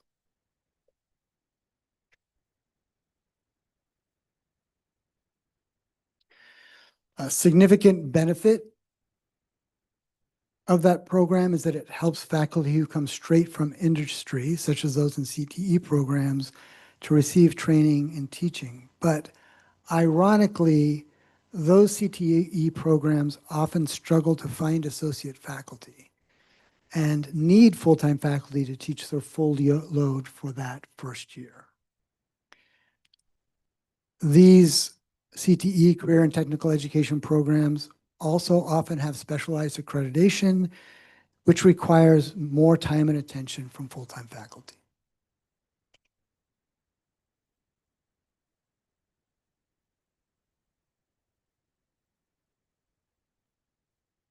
One of the steps I mentioned is a review of proposals by myself, President Cook, and Vice President Schaefer.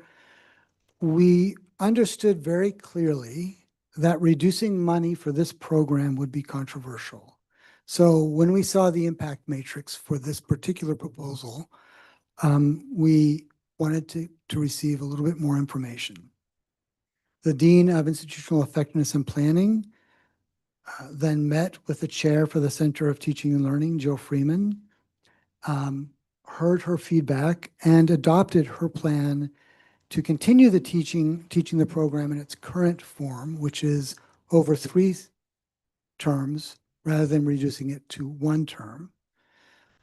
This will give Jill the opportunity next year to consider alternatives to the current structure for first-year faculty experience, consult with shared governance groups, review further her overall budget, and consider how to prioritize services for all faculty, thus increasing impact for more students.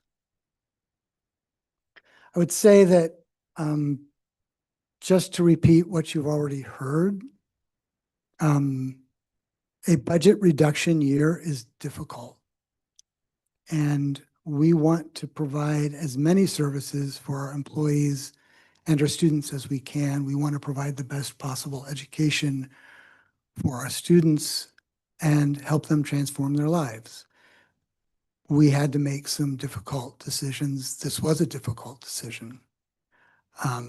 But we also need to continuously improve what we're doing, consider the needs that students bring. For instance, many of our students are coming to us with needs for many more accommodations than we've seen in the past, and our faculty need help dealing with those students in the classroom.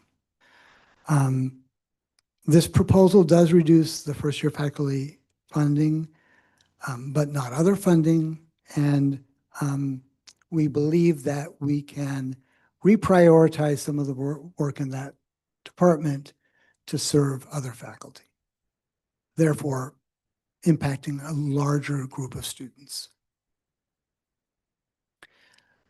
Thank you.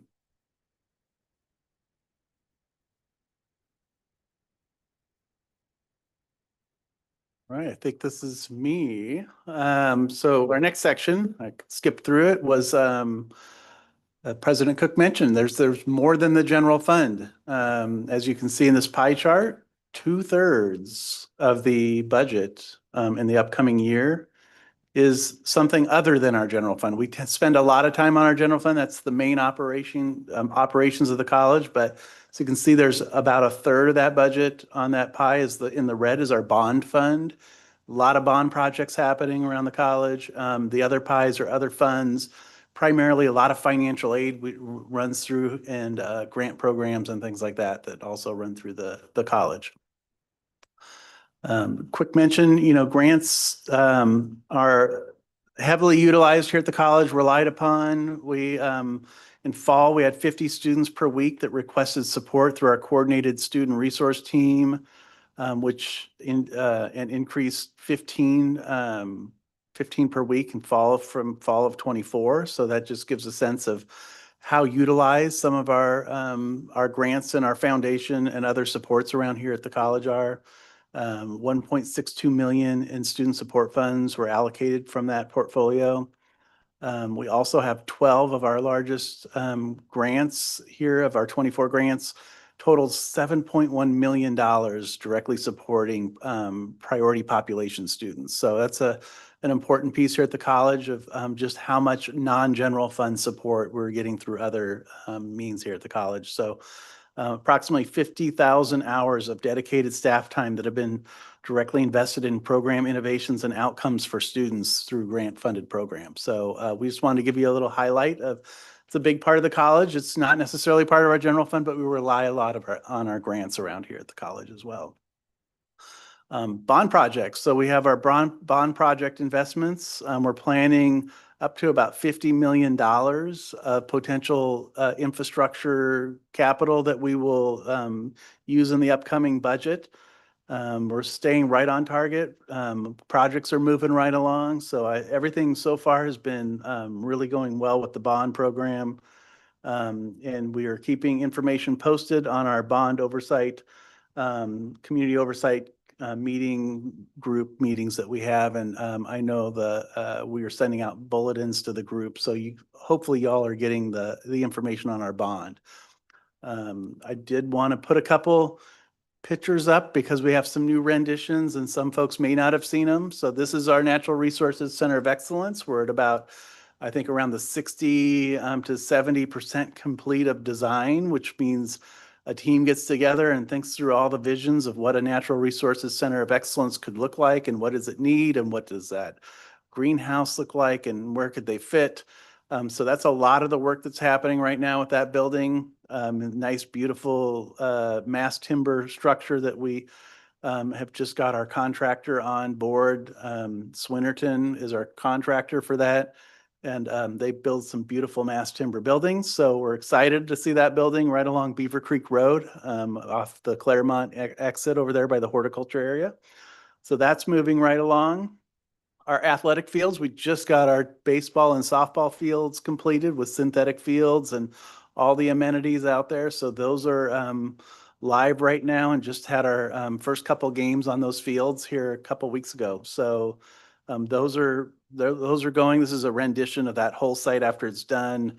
This summer we'll be kicking off on that track, soccer field, and the stadium seating right next to that soccer stadium. So we're hopeful that'll be completed by next spring. So hopefully by the time we're here next spring, we will be having that as a completed project. And we're crossing our fingers it all goes well that we can have our commencement for 2027 in that stadium. So another one that's kind of big right now that'll be going through part of this upcoming budget.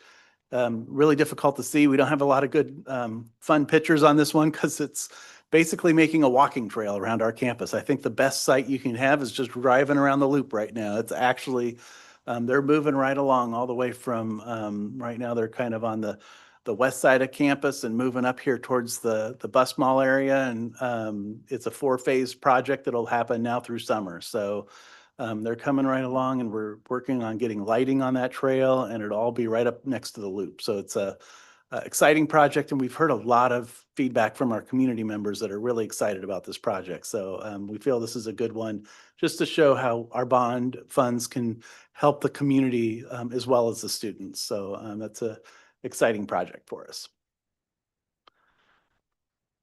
All right. Right. What's that? Yes. All right, now we're to Tim. So that was a lot. I'm almost done. Just real close. Thank you for listening to all of that. We wanted to stress that we understand budget reductions are challenging, and we hope we also conveyed to you that we took this very seriously and involved our shared governance process, involved people at all levels.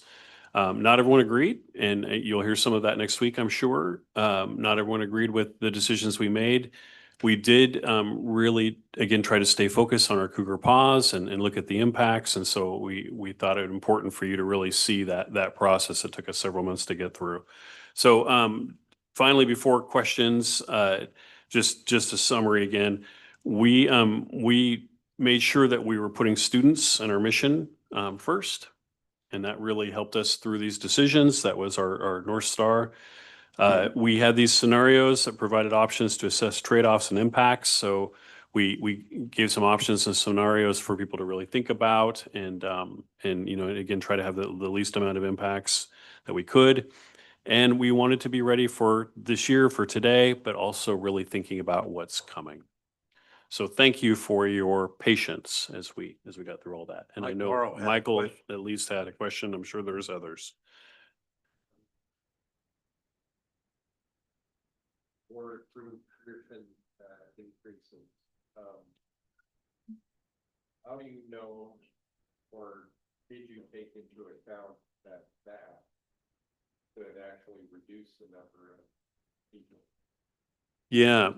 Meaning if tuition and fees are too high, people might choose to not to come, choose to come here? Exactly, yeah. Mhm. Yeah, that's a calculation or a calculus that we think about often, and try to figure out. We often look at our comparators in the metro area, PCC, Mount Hood, others. We are the lowest. We remain the lowest cost option for tuition in the metro area, and actually and we're one of the lowest still in the state. But we still recognize any tuition increase impacts our students.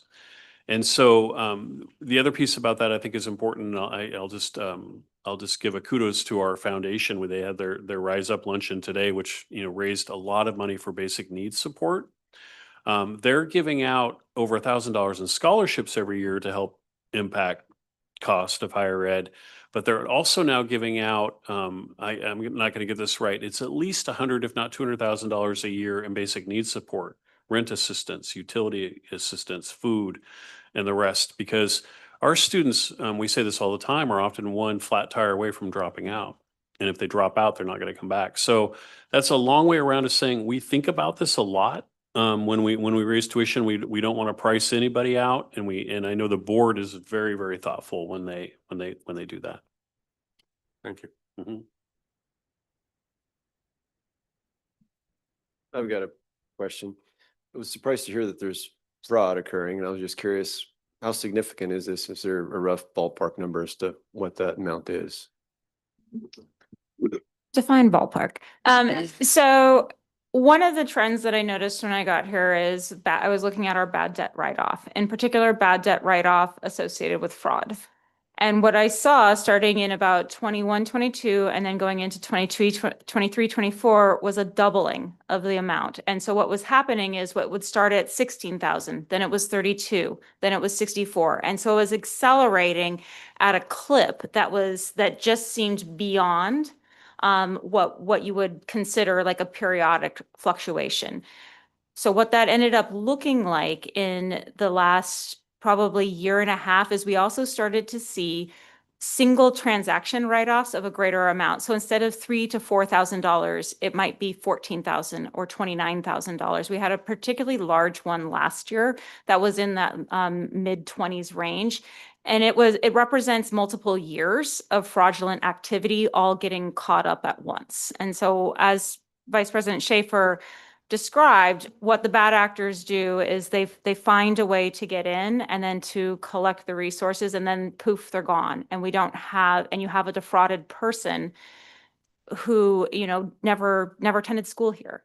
And you need to write that off because we're not going to collect on someone who never attended school here. So it's a criminal enterprise, and we just have to be mindful that a criminal enterprise means that they are spending 8 to 10 hours a day doing things to like perpetuate this. And it's unfortunate. Is just a horrible way to say that, but it is unfortunate. I'll jump in to say this is not a problem that is only happening to Clackamas. Correct. This is a national issue, and it's one that's happening across the state at every single community college. And all of the financial aid and other student services folks are talking to each other about ways to prevent fraud, ways to still allow people to apply, because that's the main way to get in, but not in a way that gets federal financial aid going to someone who's not actually ever going to take a class here. So it is a a big issue, and we actually had a committee that looked at some software to help mitigate that. Yep. In fact, that software recently went live, so hopefully we will start to see the impact of doing fraud prevention and detection at that point of the application here shortly.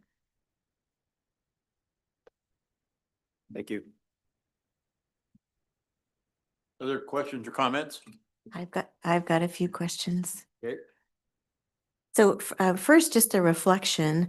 I'd be curious to hear from any of you.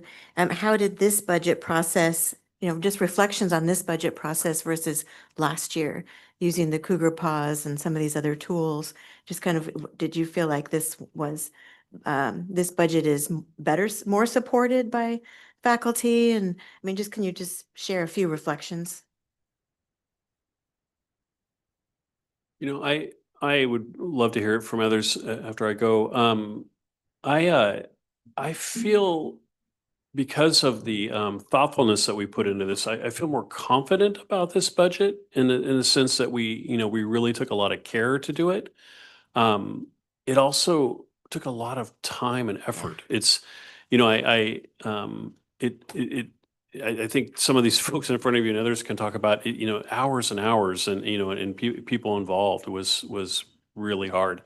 I don't know that, again, I don't know that all faculty and staff are going to agree with what came up, here. In fact, I know that they don't all because I've gotten some of that feedback. So I don't know that any process is perfect. I mean, anytime you have to reduce, there's, somebody that's gonna not like that, or there's gonna be some impact. So that's harder for me to answer, had we done it differently. I have not been involved in my 8 years here in a more thorough, thoughtful process is probably the way I would answer that.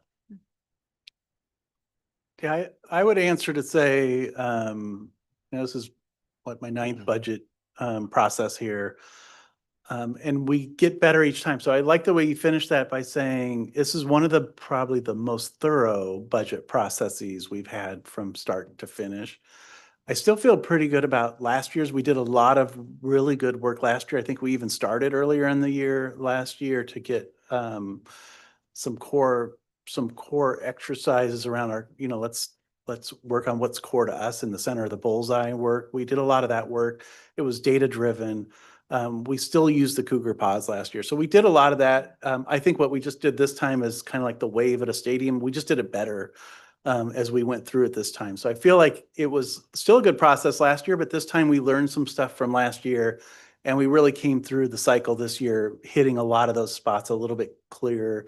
That impact matrix was really, I'd say, a highlight of just something we learned from last is take a group of 6 people unrelated to the process, let them go through independently and give that feedback to President Cook and us to say, okay, what are we missing here? So I do feel those were some components that I really were like an addition that was nice to see this year.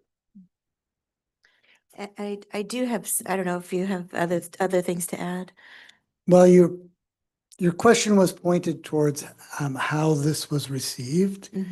And I think the jury is still out, but when you're going through multiple years of reductions and you continue to reduce with the horizon of more reductions in the next year, I mean, we are cutting more core things. So my expectation is that last year there was some concern about some of the things that we reduced, but my experience of it was that it was less painful, that there weren't as core sorts of things that we were looking at. This year we don't have a lot of people here. We run on a thin group of personnel. So when we hold positions open and then reduce them, we're putting a burden on our workforce. So, I mean, I just don't want to sugarcoat it. Anyone who's been in multiple years of reductions knows the more you reduce, the harder it gets. Yeah, I have a couple other just very specific questions, if I may. And so I'm curious, kind of on your note about that, about the FIFE reduction. What was the initial issue that FIFE was trying to address? And by by eliminating 5, does that exacerbate a problem? FYFE. Yeah. Okay. Oh, I was calling I it was sorry, 5. I was like 5. Okay. 5, Yeah. yeah, I don't know what you, So- FYFE, yeah. The, one of the initial purposes for FYFE was to ensure that new faculty had some training in pedagogy, and particularly faculty who are working in career and technical education areas who might come directly from industry. One of the things that we've seen in the last 4 years is that a large majority of our new faculty come in with quite a bit of teaching experience. So the original issue may be less pressing than it was 10 or 15 years ago when the program was started. The other piece is that, you know, at most we get maybe 10 faculty in that FYFE program, and we have hundreds of faculty. We have 128 full-time faculty and 200 to 300 associate faculty, and we're not serving them as much as we can, which means fewer students are impacted by the professional development that we're offering. So that was another piece where we felt like we're seeing fewer new faculty. It's not addressing the same problems that it was when it was first started.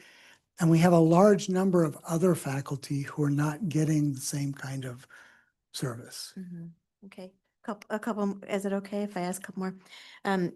This starts to get a little bit in the weeds, but I was curious about the reduction in access to the automotive tool room, and if that's going to further erode our relationship with the automotive community who came out in force last time, or is it a different group? I'll start. So it's really different groups. So we're, you know, the automotive tool room really supports our credit program. You know, we have the 2 tracks. We have the automotive technician side where they're, you know, fixing cars, and we have the collision side where they're, you know, where they're repairing dents and the rest. Those are credited programs, you know, certificate 2-year degree programs. What we cut last year were some non-credit auto restoration classes. The tool room is essentially, there are 2 tool rooms, I guess is the first part of this. There's one for automotive specifically, and then there's one for manufacturing in the ITC building. And so they are supporting those programs. If a student needs a part, you know, they would go and get that part like you would if you were an auto technician or if you were working somewhere else. In the summer, we just don't have those classes. And so we found that there's less of a need for those technicians during those months. There's less work for them to do. Yeah, no, that makes sense. Yeah. And my last one has to do with the Natural Resource Center for Excellence and the walking trail. And just when if our trend is for you know, hiring freeze, potentially fewer faculty, I worry about security and maintenance, you know, for the walking trail. I worry about a center for excellence that isn't staffed. And so I'm wondering about, you know, we don't have to answer this now, but just really considering community partnerships, you know, to address those kinds of things moving forward. So it's just a worry space. Yeah, I would say the nice thing about the bond is we set aside a lot of money for safety and security as part of this bond. And what we're doing is as we build the Natural Resources Center for Excellence, as we build the walking trail, we're putting cameras up. So today we don't even have cameras in a lot of those spots. We have a lot of blind spots. Tomorrow we will, as we do this walking trail, we'll actually have cameras that our college safety will be able to see. And just having the cameras and availability and knowing that if something happened, right now we don't know if something happened potentially. So I would just say that we're thinking about that. We're actually putting new security access control on all the doors. So we're doing a lot of elements to this bond that I would say is putting us in a safer spot. Just because it's a really big chunk of the focus of this bond is taking care of what we have. So there's a lot of deferred maintenance. a lot of safety security, a lot of IT and other infrastructure. So this is one of those pieces that bond was exactly that, which is the nice piece as we're building these buildings. We're not just building something and then forgetting, we're actually embedding that into those new things. And we just added some new cameras in our yellow lot and in Pauling next door here. So it's a lot of stuff that we're doing right now that's actually helping that. Great, thank you, and thanks for everybody's patience. I will say real quickly, you're right that, adding a new building, even though there aren't new programs going into it, we're moving programs, from other buildings.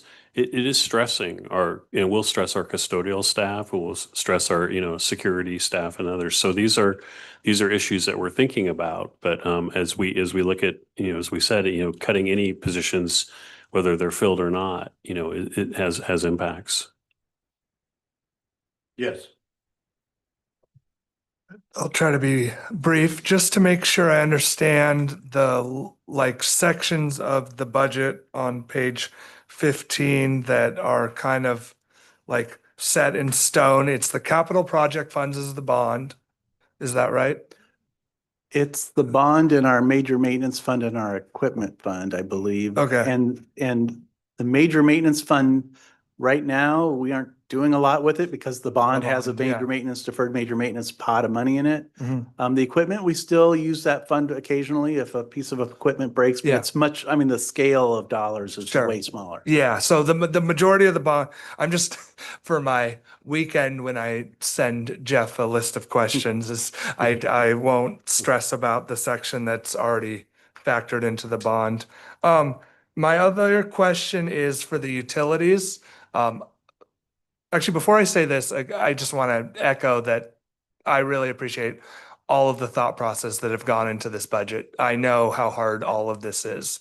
I've seen it city, county, community college, all of these areas, and I honestly don't think there's another place that I've volunteered at that's put more thought into it than y'all have. I really appreciate that, and keep up the positive work. And yeah, to everyone else as well, I know these are hours that you end up staying late, and it's a thankless job, and I just want you to continually know it's very much appreciated, and you guys, this place wouldn't be as great as it is without your input on that. Now, the more pointed question on utilities. So great, I was going to say, to tie this with the bond, it sounds like you've done a good job of reducing utilities, because I know that in the past budgets, you've mentioned that was a big, that's a big cost that ends up being fixed for the most part. And maybe I'm misquoting, but I think you said CCC is maybe the largest electrical spot in Clackamas County or something like that. Anyways, It could be we're definitely one of PG's favorite customers. Yeah, exactly. So great job reducing those fees, but with war around the world in oil that impacts every line of work, like utilities right now, because this is probably factored in before the current war has started. If utilities end up spiking and the utilities go up, would that probably be covered through the contingency? If there was a shortfall, or how would it be factored?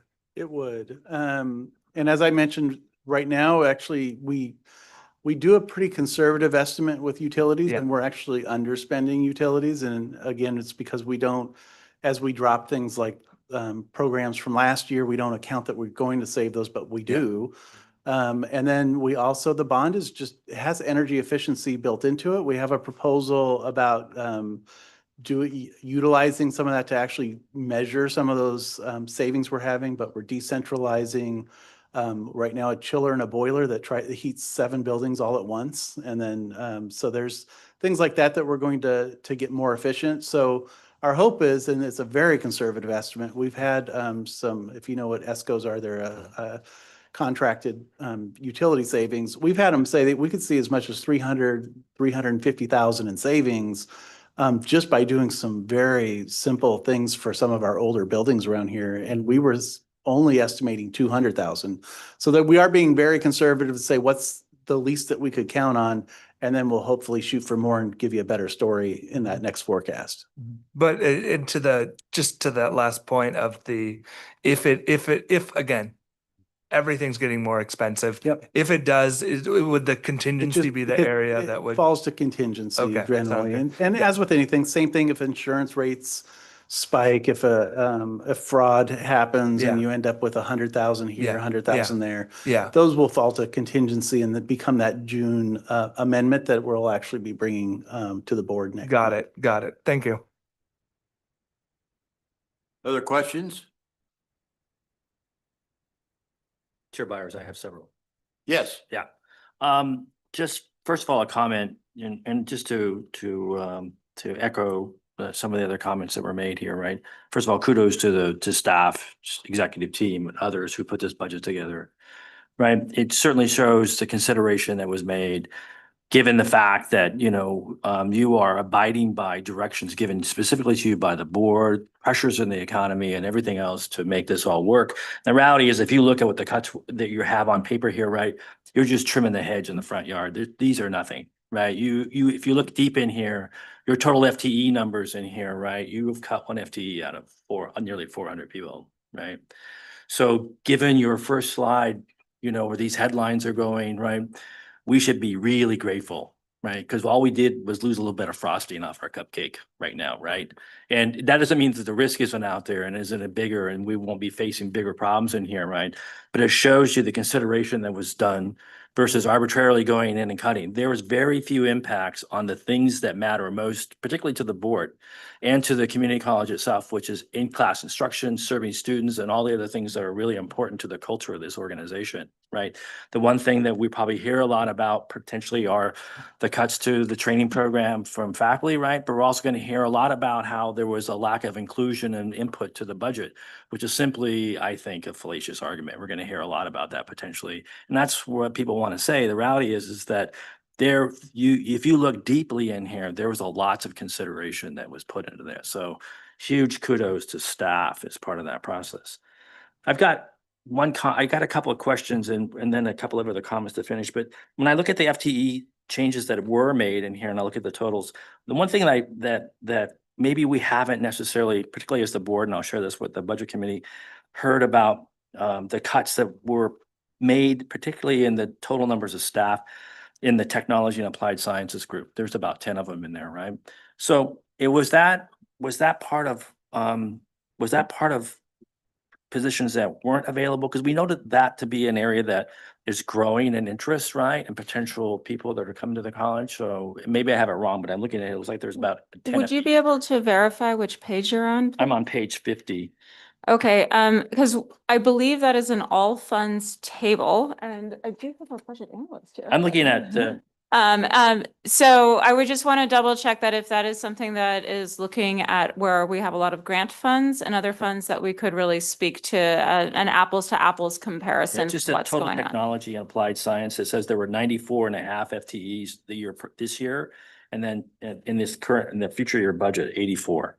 Okay. I believe this is an all funds table and we can get you the reconciliation for this I and was we just can curious, send this right, back to the right, and to what the that full might- if committee. There were impacts to some of those programs associated with that. Right? The other one I wanted to point out to people that may not follow the details of budgets and what's really crushing educational institutions today, right, is most of them are dying by PERS, right? Death by PERS is what you hear a lot about, right? And this institution took some steps. You can see them in here in these pension bonds, right? And I'm not a fan of pension bonds just because of the nature of them. They feel like that you're taking a payday loan out on your credit card debt, right? But the reality is, if you look at how it stabilized PERS payments in here, right? This institution is not dying by death by PERS. They have a mechanism by which it's controlled.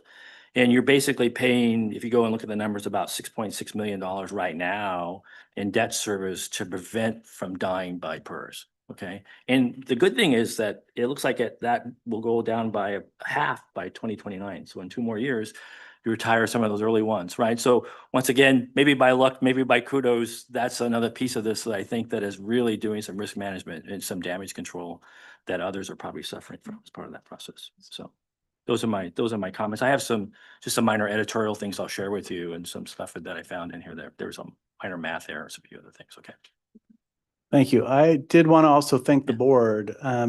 I'm sure President Cook would tell you this, that we hear from our peers, like, what is your secret sauce that you do at Clackamas? Because a lot of our peers have cut a lot deeper than we have. And I think the board does a really good job with knowing when it can raise tuition and how much, and incrementally it does things. As much as you don't like them, those pension bonds that we did in 2022, the board issued those pension bonds, and those helped offset the ones that are expiring, that are hitting other districts. A lot of K-12 districts right now are getting hit with those expiring side account pension bonds.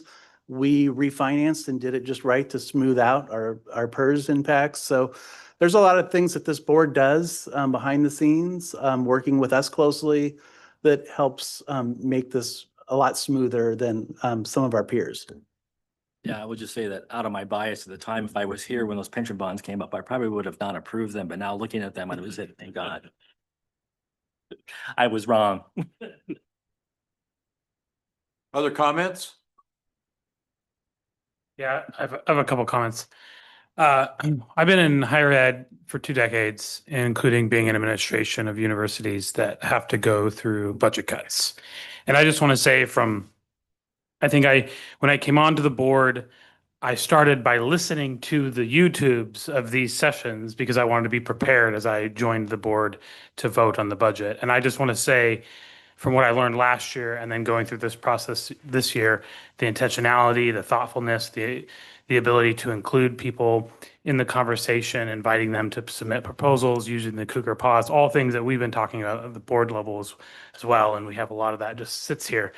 I'm really grateful for that. And that, while it might not make it easier to make decisions, I think it provides an opportunity for people to understand the rationale that goes behind it and the care. And I think in particular, somebody made the comment about the headlines of other institutions, community colleges, and the hope that we might not be a headline in some sense, because we've been very careful about sort of supporting the staff that we already do have, even though some or all will have an extra burden of more work. We're being very intentional in that. So I just want to say I appreciate that. The second piece that I just want to mention too, part of my work was running first year faculty experience at institutions, including being a big part of that. So bringing on new faculty of those classes, helping prepare them and acclimate them to the institution, pedagogical approaches and whatnot. And I think, like all education, there becomes a time when it's good to evaluate the work that you're doing and think about the students that you're serving and make some decisions that impact the greater group of the population of students. And so I think the intentionality that's even gone through that proposal that I've seen, and then I appreciate you walking through that process today to kind of give us a deeper look into that. For me, that's a content area that I'm an expert in, it brings me sort of, frustration on one level, right? You don't want to cut these things, but at the same time, looking at the needs of our students, and that's why we're here, and how do we provide these resources for more faculty so that they can be equipped to teach well and be responsive to the student needs. I think that is just an example of approaching a significant budget reduction with intentionality to be careful, rather than just saying, we're just going to cut it and not do anything. We're going to look at this, make some decisions, and see how do we serve students better. So those are just a few comments that I wanted to make, and I'm grateful for your work on this and everybody else that's behind the scenes sort of making this, producing all this paper. So thank you. I do have an answer for you, Wade, in terms of that technology and applied science. That is, those 10 positions are associate faculty. 8 of those positions were in the Harmony facility. And so we actually, this is it's getting a little weedy, but a lot of general education classes were scheduled through Harmony. and so appeared in their budget. Those faculty were then moved to the actual subject areas where they probably belonged anyway. So it's not even a reduction of associate faculty, it's shifting them from the TAPS division to other areas of the college. Yeah, thanks for that explanation, because you can see that in the net change, which is basically zero. Yeah. Okay, thank you. I just couldn't track it all back. You It's, can see it in there. I didn't, Right. until I actually looked at it closely, like, whoa, what happened? But yeah, that's what happened. Sorry, with that, do you think it'd be possible to email the budget committee kind of this summary and reference the pages? Because I was having a little trouble tracking which page it was just for me. Absolutely. Thank you. Yeah, we'll do that. Is there any other business? I got a just small point, maybe a Scrivener thing, but the page 22. The 22 and 23 actual change in assessed value, it says 43%. I think it should probably be maybe 4.3%, hopefully. Yeah. Okay. If it wasn't, we didn't get our share, did we? Yeah, we were cheated, Dave. Any other business? None appearing? So, Oh, hey. excuse me. Yeah, I just had a quick comment and then a couple of questions. So the first thing that I want to say is, so I'm new to this. I'm a new board member, and it's really exciting for me to be coming on board at a time when you are crossing the threshold from a deficit budget to a surplus budget. I think it's amazing that you were able to achieve that given the context of all these other schools, and you didn't even mention Southern Oregon University, who's really suffering right now. It's amazing what you guys have been able to do in that kind of environment to not have to cut a single full job.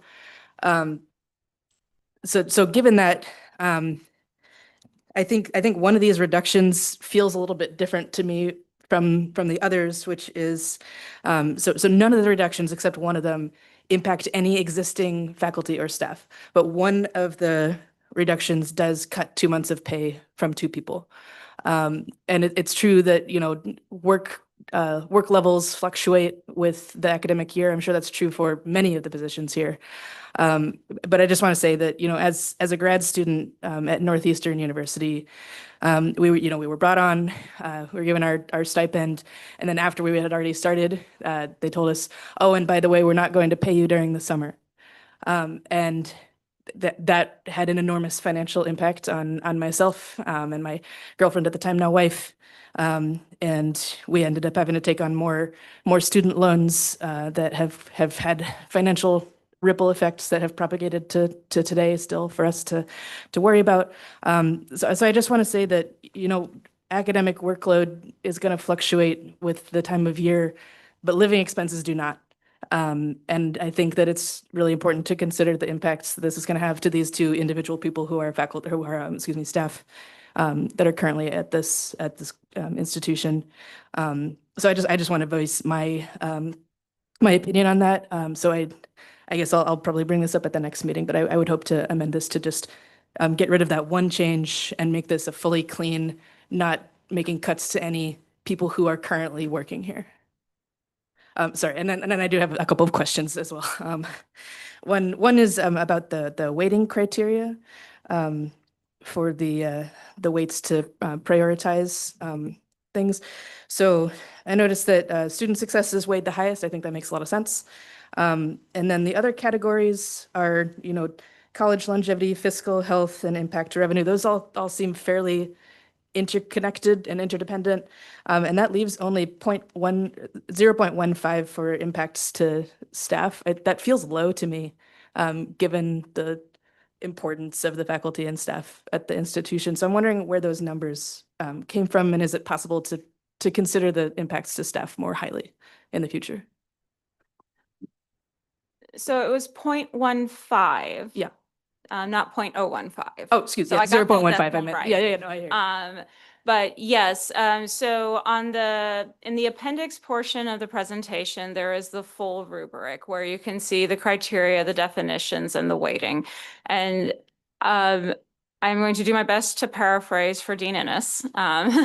But the weighting was set with the input and involvement of President Cook, Jeff, and David to gather their perspective on how would we consider the impact to staff to fiscal sustainability. This is a budget, so we do need to make sure we're considering long-term fiscal health of the organization, and to hold that impact to staff in a more equal perspective is where they landed. And if they want to articulate the rationale for that, I think they would be a better voice for that than myself. Well, I'll jump in and then one of the things about longevity and staff is that they are actually very, very closely linked. Because if you are not sustaining your organization, then you are not able to provide cost of living increases to your staff, and you're not able to retain them the way that we have. So when we were talking about this, we felt like those two were actually more closely connected in a lot of ways than the others. Thanks, that's good to know. And so I just had one final question for today, and I may have more next week. So we just got new inflation numbers in. Things are increasing. Things were initially around like maybe 2.7% stabilized, but now new inflation numbers are up to, I think 3.8% was the most recent. And I don't want to be a pessimist, but I think it could reasonably go higher than that. And I know that there are ongoing labor negotiations right now. Are we going to be able to offer our workforce cost of living adjustments that keep up with rising inflation? The design of the forecast is to incorporate what we know as of next October into that next forecast. And then we start working on what do we think might be scenarios for the next community college support fund from the state. So I would say the answer to that is this is a budget based on what's already a COLA that's already been built as of when we set that, which is through last calendar year, right? That's kind of where those COLAs are set for the current known amount. Then we get to the end of the year and we start saying, what's the next COLA looking like for the upcoming year? And what our forecasters saying those next outer years, 2 and 3 could be.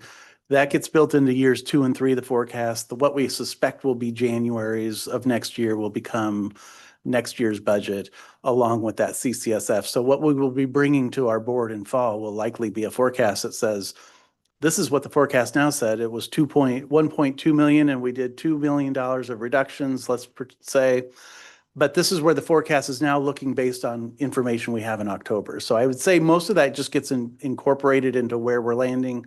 Also, property taxes could change, enrollment could change. A lot of those other variables all change. And so we try to not be too proactive today until we actually get closer to when we actually need to start building that next forecast. That's helpful.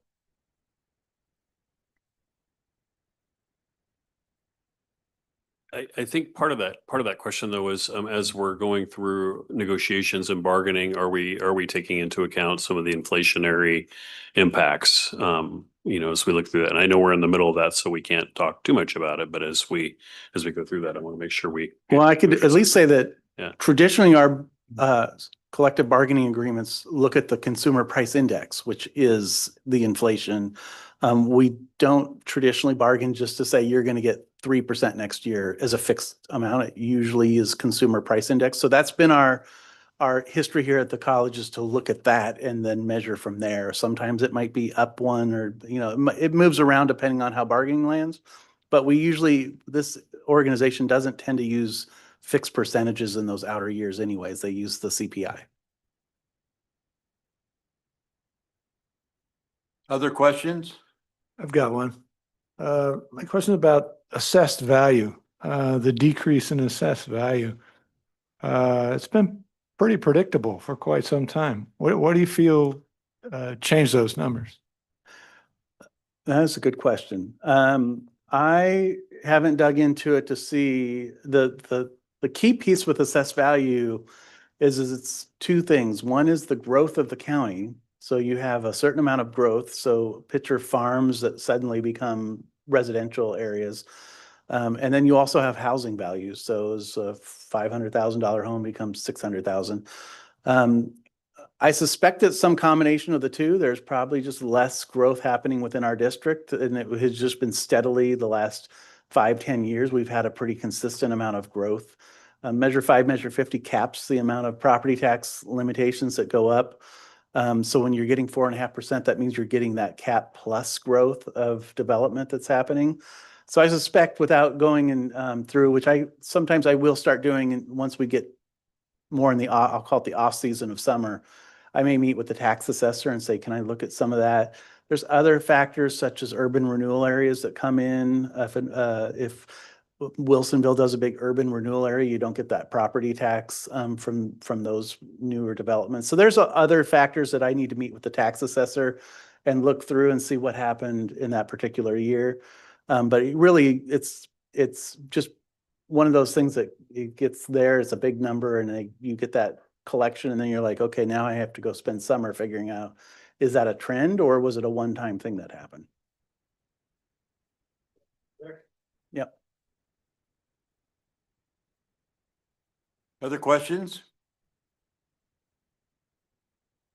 I believe we are adjourned till 6 PM, May 20th.